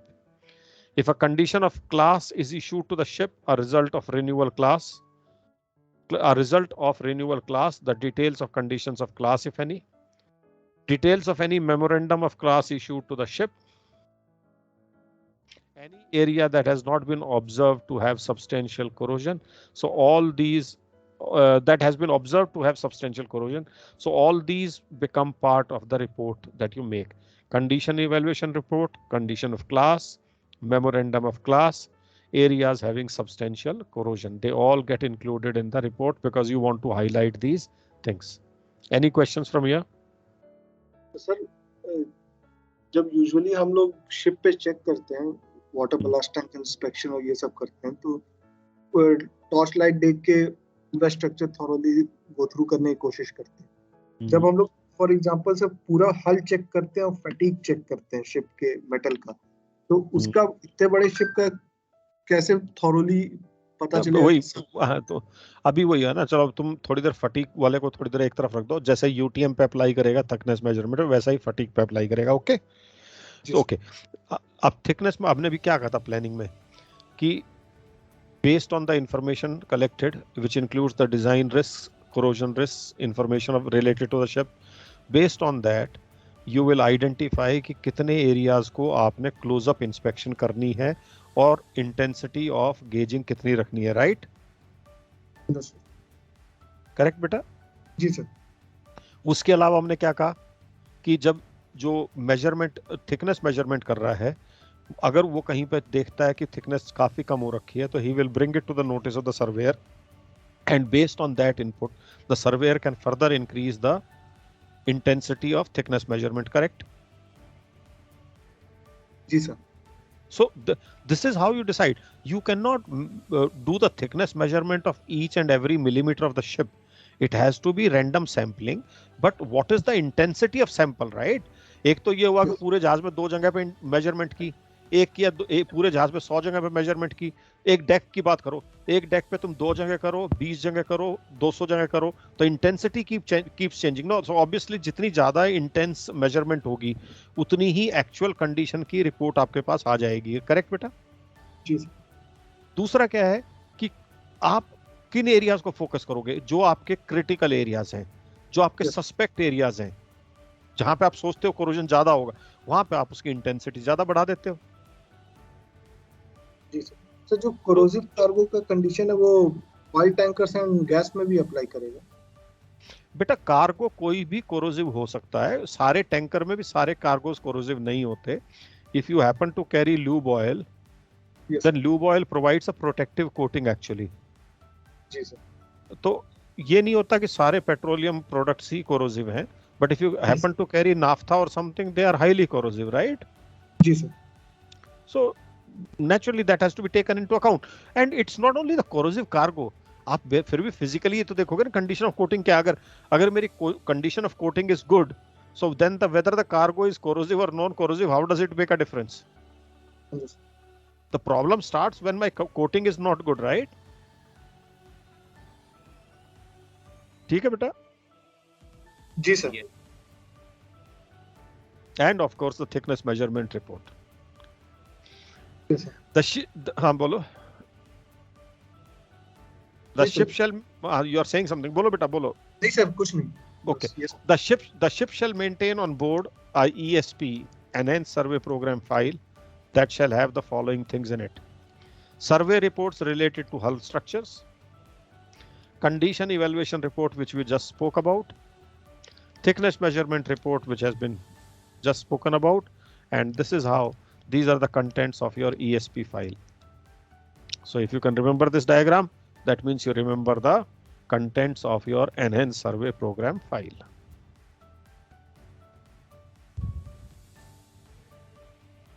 Now we come to some definitions. This is the last part of this topic, and these definitions, these terms have been picked up from your past papers beta. So ये past papers में आ चुकी हैं, इसलिए they are being defined here. What is the meaning of overall survey? Overall survey is the survey that is intended to report the overall condition of the hull structure and determine the extent of additional close-up survey. Something like a walk-through survey.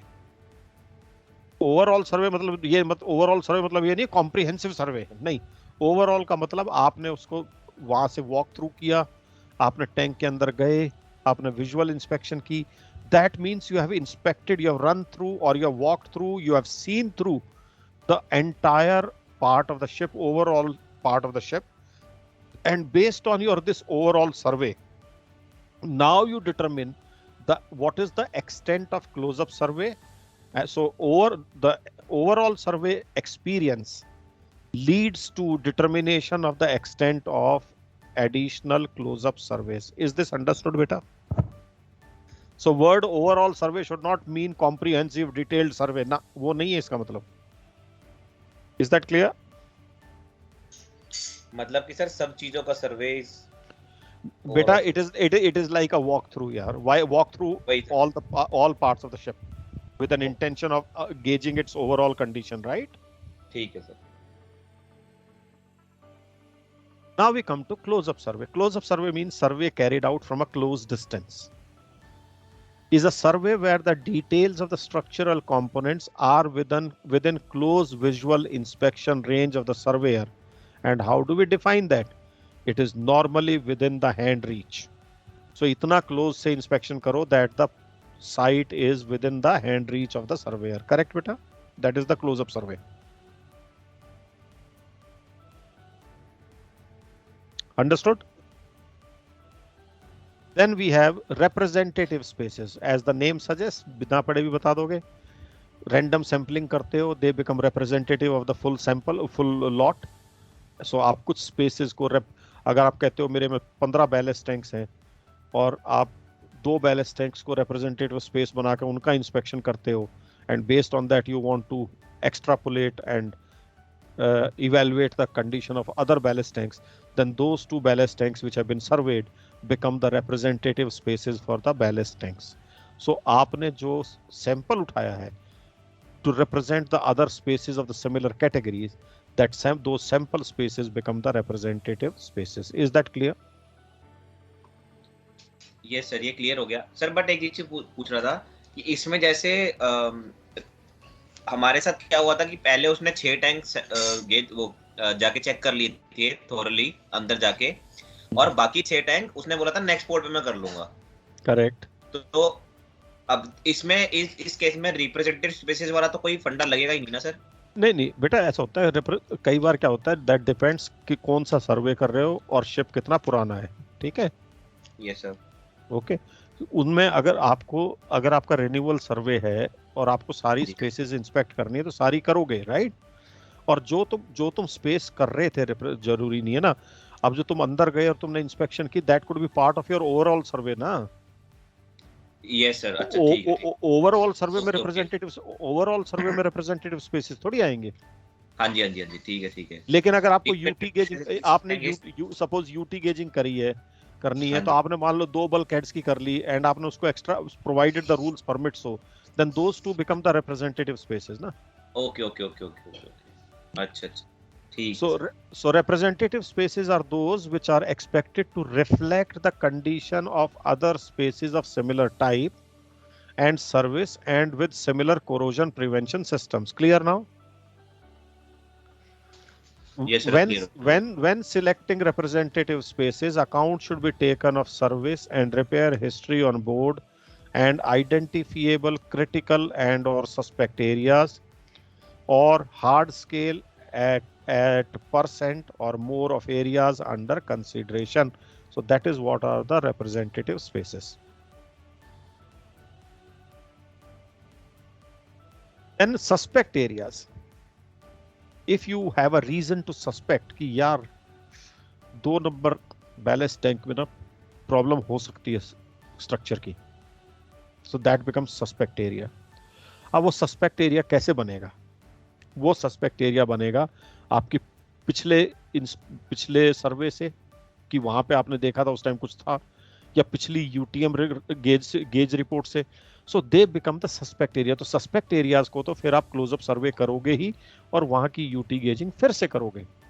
So suspect areas are location showing substantial corrosion and or are considered by the surveyor to be prone to rapid wastage. So आपने कुछ areas को suspect areas identify कर लिया तो उनको तो आप छोड़ोगे ही नहीं, they will be subject to close up survey and gauging. Now we come to this word which has been repeatedly suspected areas में representative area वाली spaces वाली कोई बात नहीं आएगी।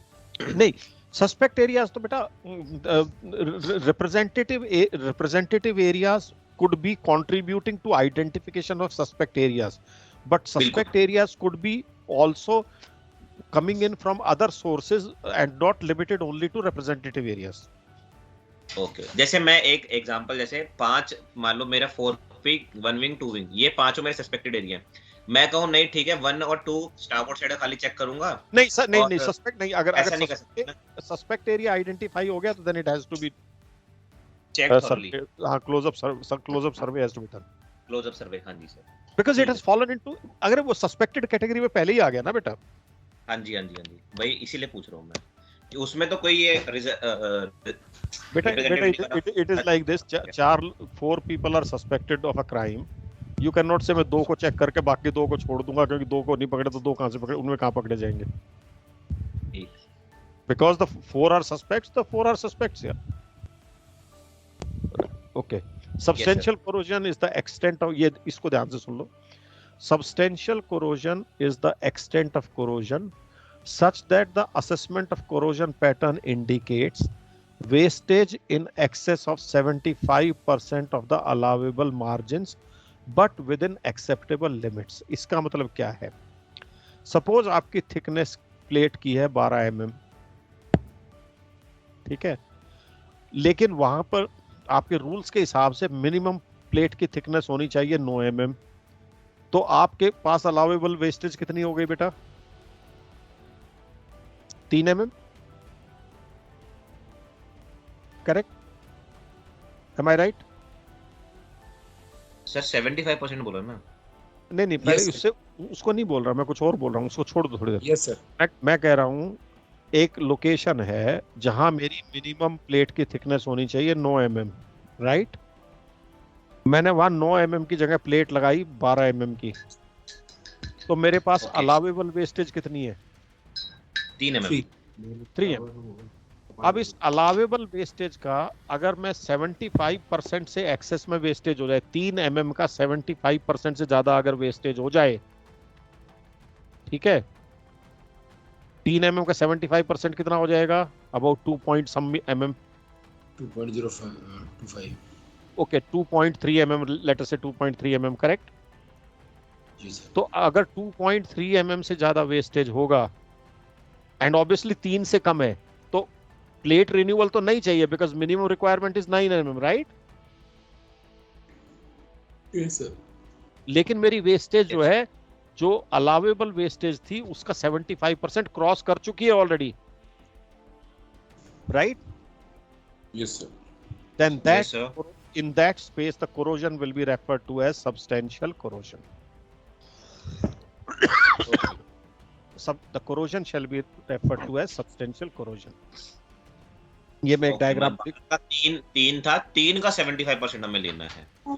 अगर उससे ज्यादा वेस्टेज हो चुकी है तो सब्सटेंशियल कोरोजन हो चुका है, ठीक है? हो चुका है। Plate the corrosion has still not breached the limit of minimum thickness, right?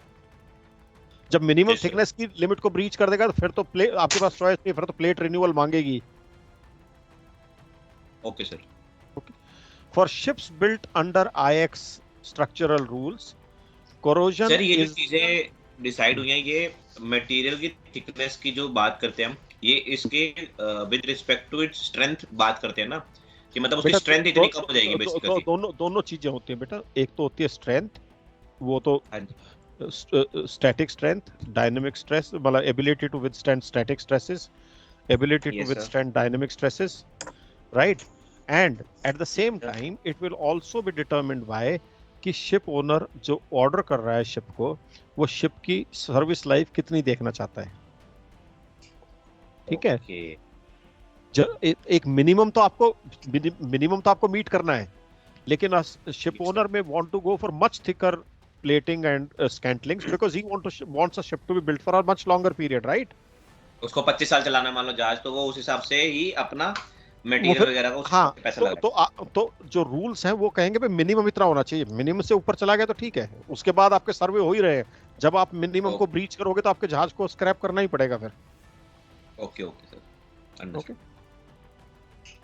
For ships built under IX structural rules, substantial corrosion is the extent of corrosion such that assessment of the corrosion pattern indicates a gauged or measured thickness between T-net and 0.5 mm T-net। ये मैं तुम्हें diagram में दिखा देता हूँ, देखो यहाँ पर आ जाओ, छोड़ो।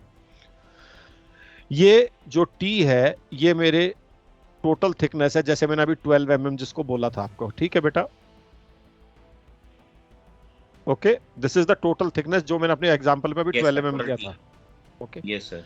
ये जो TA है ये मिनिमम अलाउड थिकनेस है जो मैंने अपने एग्जांपल में 9 mm बोली थी। Yes sir. ओके, ये TD जो है ये मैक्सिमम अलाउएबल थिकनेस है जो हमारे केस में 3 mm हो गई थी, करेक्ट बेटा? Yes sir. ओके, अगर मेरा कोरोजन इससे ज्यादा है, ये जिसमें मेरा कर्सर चल रहा है इससे ज्यादा है, this is 75% of the allowable corrosion, allowable wastage. इससे ज्यादा अगर हो जाएगा तो सब्सटेंशियल कोरोजन हो जाएगा, राइट? हो जाएगा। यस, ये तो हो गया कोरोजन के टर्म्स में। ये T जो है ये थिकनेस है, ये T जो है अगर मेरी थिकनेस जो है इससे कम हो जाएगी तो भी that is another way of saying that the corrosion is substantial corrosion, right? Yes sir.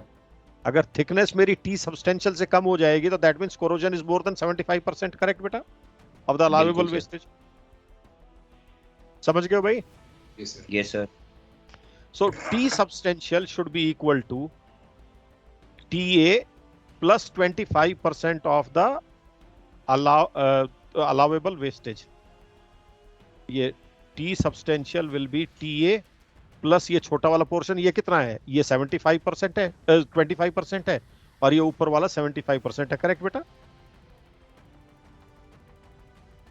ये सारा विद रिस्पेक्ट टू T है। इस डायग्राम में देखो ना, T सब्सटेंशियल अगर मैं निकालूं तो क्या निकाल सकता हूं? This green portion plus this small orange portion, yes और no? Yes sir. Green portion क्या है? TA। Yes sir. और ये छोटा ऑरेंज पोर्शन क्या है? 0.25% of TD, correct sir? Other way of finding this is, इस पूरे T में से मैं 75% ऑफ TD माइनस कर दूं,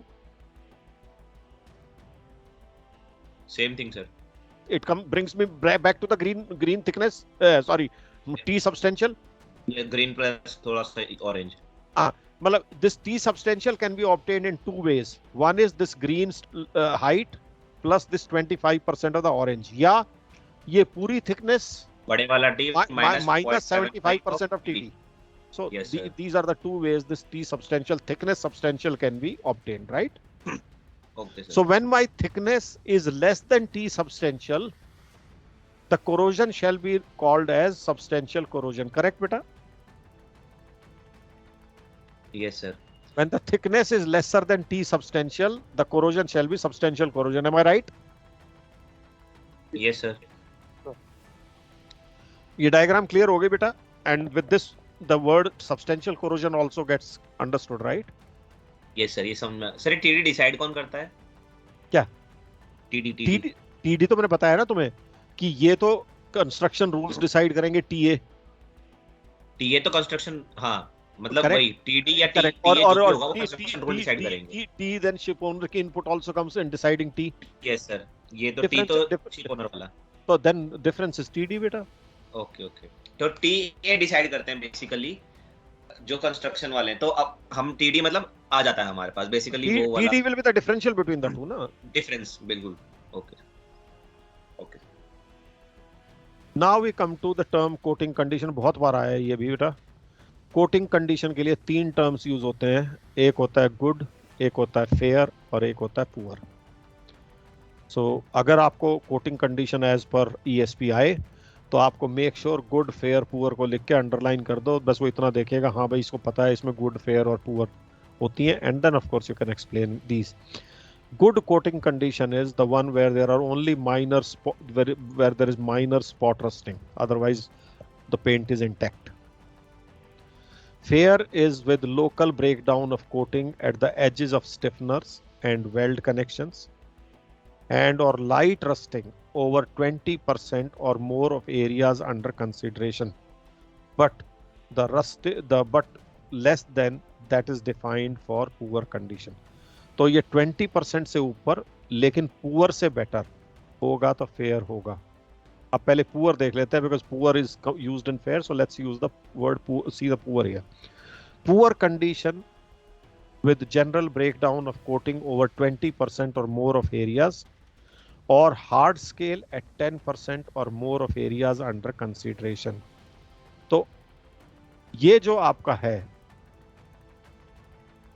इन दोनों में फर्क क्या था? हाँ एक मिनट.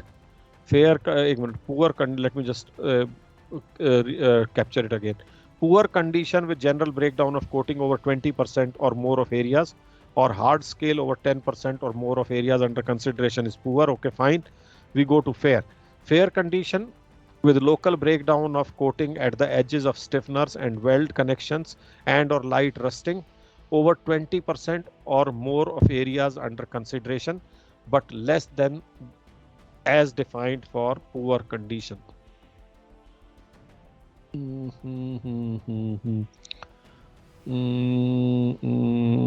ओके. इसमें बेटा डिफरेंस क्या है? डिफरेंस आ रहा है यहाँ पर लाइट रस्टिंग है. Okay. This light rusting over 20% और more of areas under consideration is called as fair. Here it is basically general breakdown of coating. It is not light rusting, it is general breakdown of coating over 20% or more of area. That will be called as poor coating. So the difference between is at both places you have 20% or more, 20% or more, but the differentiating words are here it's the light rusting and here it is basically breakdown of the coating. Is that clear beta? Yes sir. और sir ये area का standard कोई decide करता है कि नहीं बेटा, ये एरिया तो एस्टिमेटेड एरिया होता है. आप जैसे क्लाउड्स की जब कहते हो 1/8, 2/8, 2 octaves, 3 octaves, तो ऐसे ही ये किसी भी होल्ड में या किसी भी कंपार्टमेंट में area is subject to estimation. But yes, when two people go down they can discuss and they can come at a agreed figure whether it is falling in the category of fair or poor, right? Okay. Basically sir इसका as of ship से भी कहीं ना कहीं link तो होता ही होगा sir. बेटा ये एज ऑफ शिप मेंटेनेंस पे ज्यादा डिपेंड करता है. Age of ship has a role to play, but I think maintenance type of cargo you have carried, the stresses vessel has experience, they have greater role to play. जैसे ballast tank की बात अगर हम करें normal, तो उस case में तो मेंटेनेंस मतलब बेटा नहीं बेटा, वो क्या हो गया ना, मैं बताऊं ना, जैसे पहले जो कोटिंग होती थी रबराइज्ड पेंट या बिटुमिन लगा देते थे पहले टैंक्स में, राइट? हाँ जी सर। उसके मुकाबले अगर आज एपॉक्सी कोटिंग कर दो तो epoxy coating is more robust. Yes sir.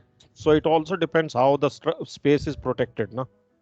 मतलब इनिशियली जब प्रोटेक्ट किया गया था, what type of coating is giving the protection, ना? उस पर भी डिपेंड करेगा ना बेटा. Okay sir. दूसरा क्या होता है बेटा, ये डिपेंड करता है स्ट्रेसेस पे, कि जब शिप हॉग सैग हो वेव्स में या लोडिंग डिस्चार्ज में स्टैटिक स्ट्रेस पे या उस पे, तो उस पे भी डिपेंड करता है कि अगर एक्सेसिव स्ट्रेसेस आ गए हों तो paint can start cracking off, right? तीसरा ये बेटा डिपेंड करता है कि जो फ्लैंजेस वगैरह होते हैं ना, इनके स्टिफनर्स वगैरह के एंगल्स वगैरह पे, इनके क्या होता है, यूजुअली पेंट इनके ना जहाँ जॉइंट्स हैं वहां से पेंट ब्रेक हो जाता है. जब पेंट ब्रेक हो जाता है तो वहां से कोरोजन स्टार्ट हो जाता है. सो corrosion is basically dependent on many factors.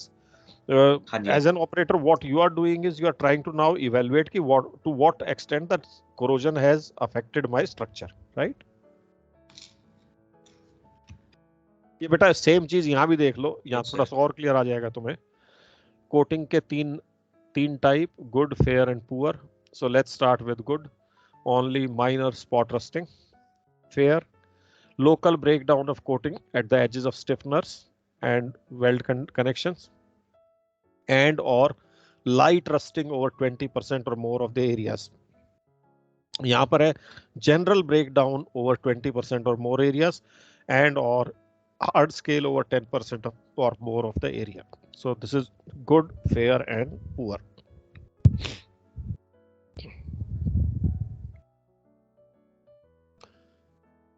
Then we have this term has also come a few times. This you have already done in those, the batch which has done corrosion with us has already, they are aware about the corrosion prevention systems. A corrosion prevention system is normally considered a full hard protective coating. Hard protective coating should all usually be epoxy coating or equivalent. Other coating systems which are neither soft nor semi-hard coatings may be considered acceptable as alternative, provided that they are applied and maintained in compliance with the manufacturer's specifications. So basically, corrosion prevention system here means the coat of paint, and which has to be suitable for the place where it is being used and should be used as per the instructions of the manufacturer. Critical structural areas, बेटा हमने suspect देख लिया था, हमने क्या देखा था, और suspect देखा था, और क्या क्या देखा था, representative spaces देख ली थी, suspect areas देख लिए थे. Now we come to critical areas. Are locations which have been identified from calculations to require monitoring, or from service history of the subject ship, or from the similar or sister ships, to be sensitive to cracking, buckling or corrosion, which would impair the structural integrity of the ship. Such areas are called as critical structural areas. इसको पढ़ लो एक बार, देखो अगर कुछ समझ में नहीं आ रहा तो.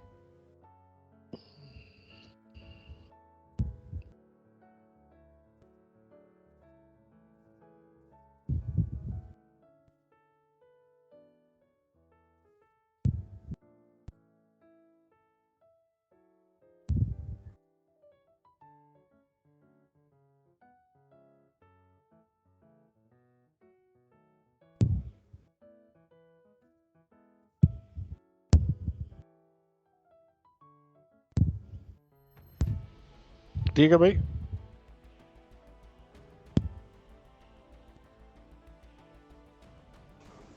Yes sir. Okay, I think we are nearly at the end. Last should be the एक दो चीज रहती होंगी. Specially considered areas mean sufficient close-up inspection and thickness measurements are taken to confirm the actual average condition of the structure under the coating. So especially some areas which are specially considered, so they mean sufficient close-up inspection and thickness measurement are taken to confirm the actual average condition of the structure under coating. So these are specially considered areas जहाँ पे आपने कुछ measurements कर लिए हैं जिससे कि आप coating की condition को evaluate कर पा रहे हैं. You are able to comment on the condition of the structure.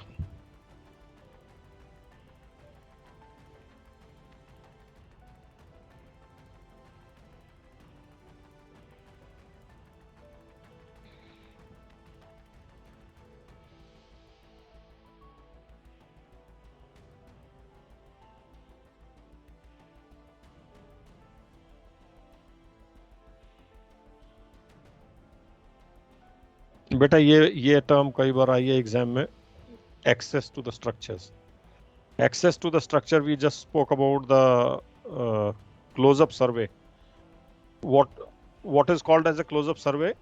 Where the inspection is done from a distance within the visual reach of the surveyor. And how do we define that? Usually within one hand reach. Correct, beta? Yes, sir.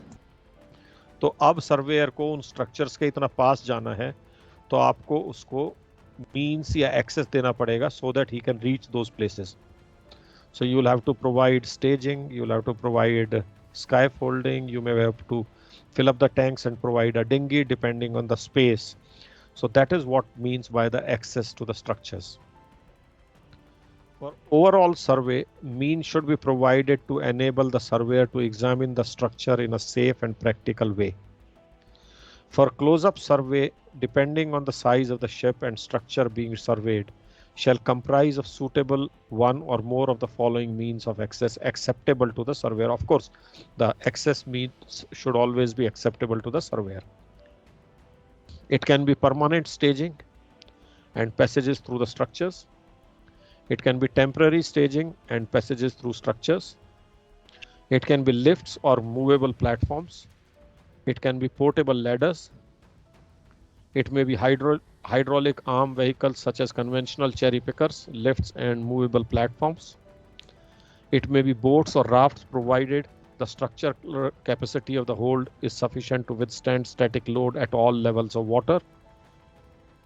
Other equivalent means. So this is what is meant by the access to structures. ये question ये भी तुम्हारा terminology में कई बार आया है.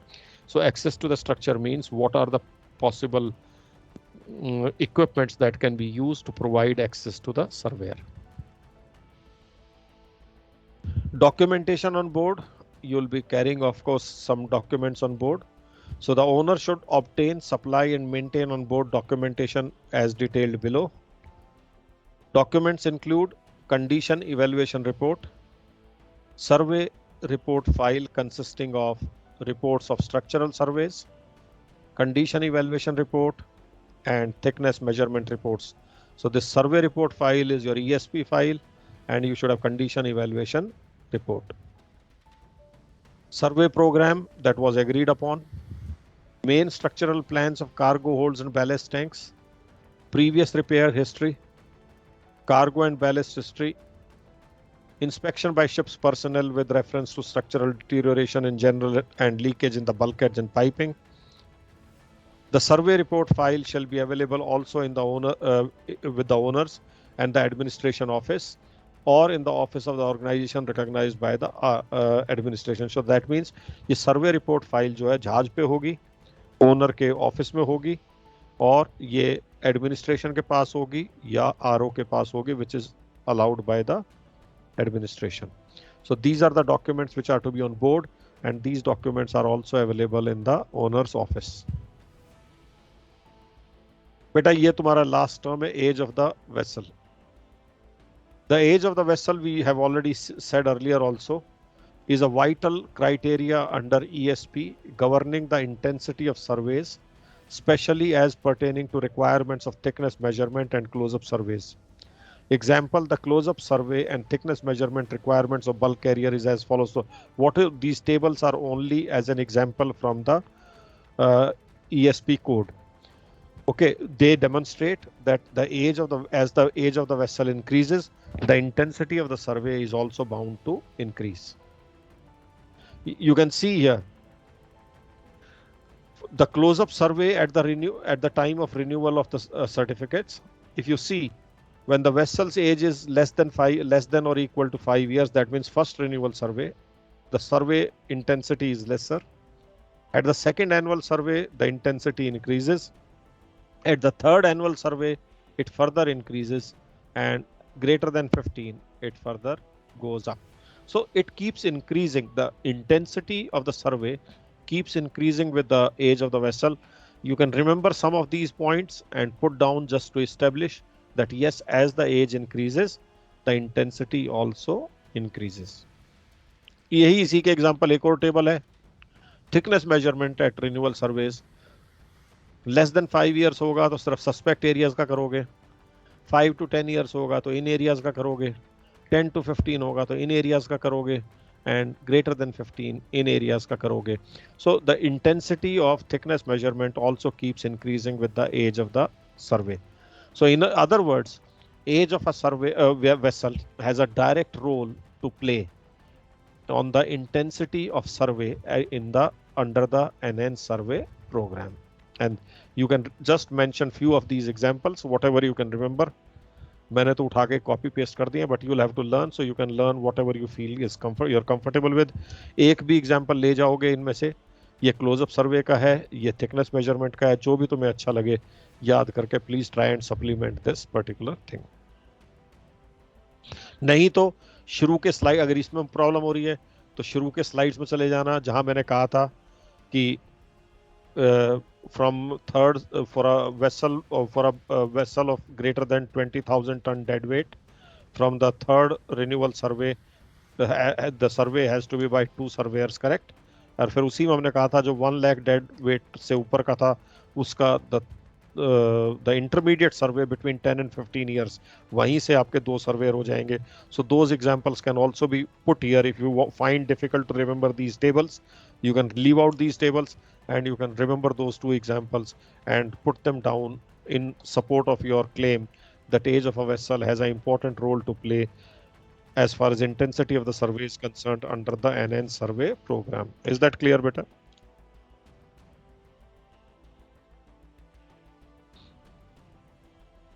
ठीक है मित्रों? Yes sir. Yes sir. तो बेटा इसको देख लेना, ये चैप्टर ये हो गया है. ये मैं तुम्हें तीनों अभी over next half an hour you'll receive these 3 documents. You can keep studying at your pace. उसके बाद अब मेरा एक रह गया है, change of trim with change of density. मैं एक वीडियो का लिंक आपको भेजूंगा, वो देख लेना and then we'll discuss that in the class. And that will close out my naval arc for the January batch then.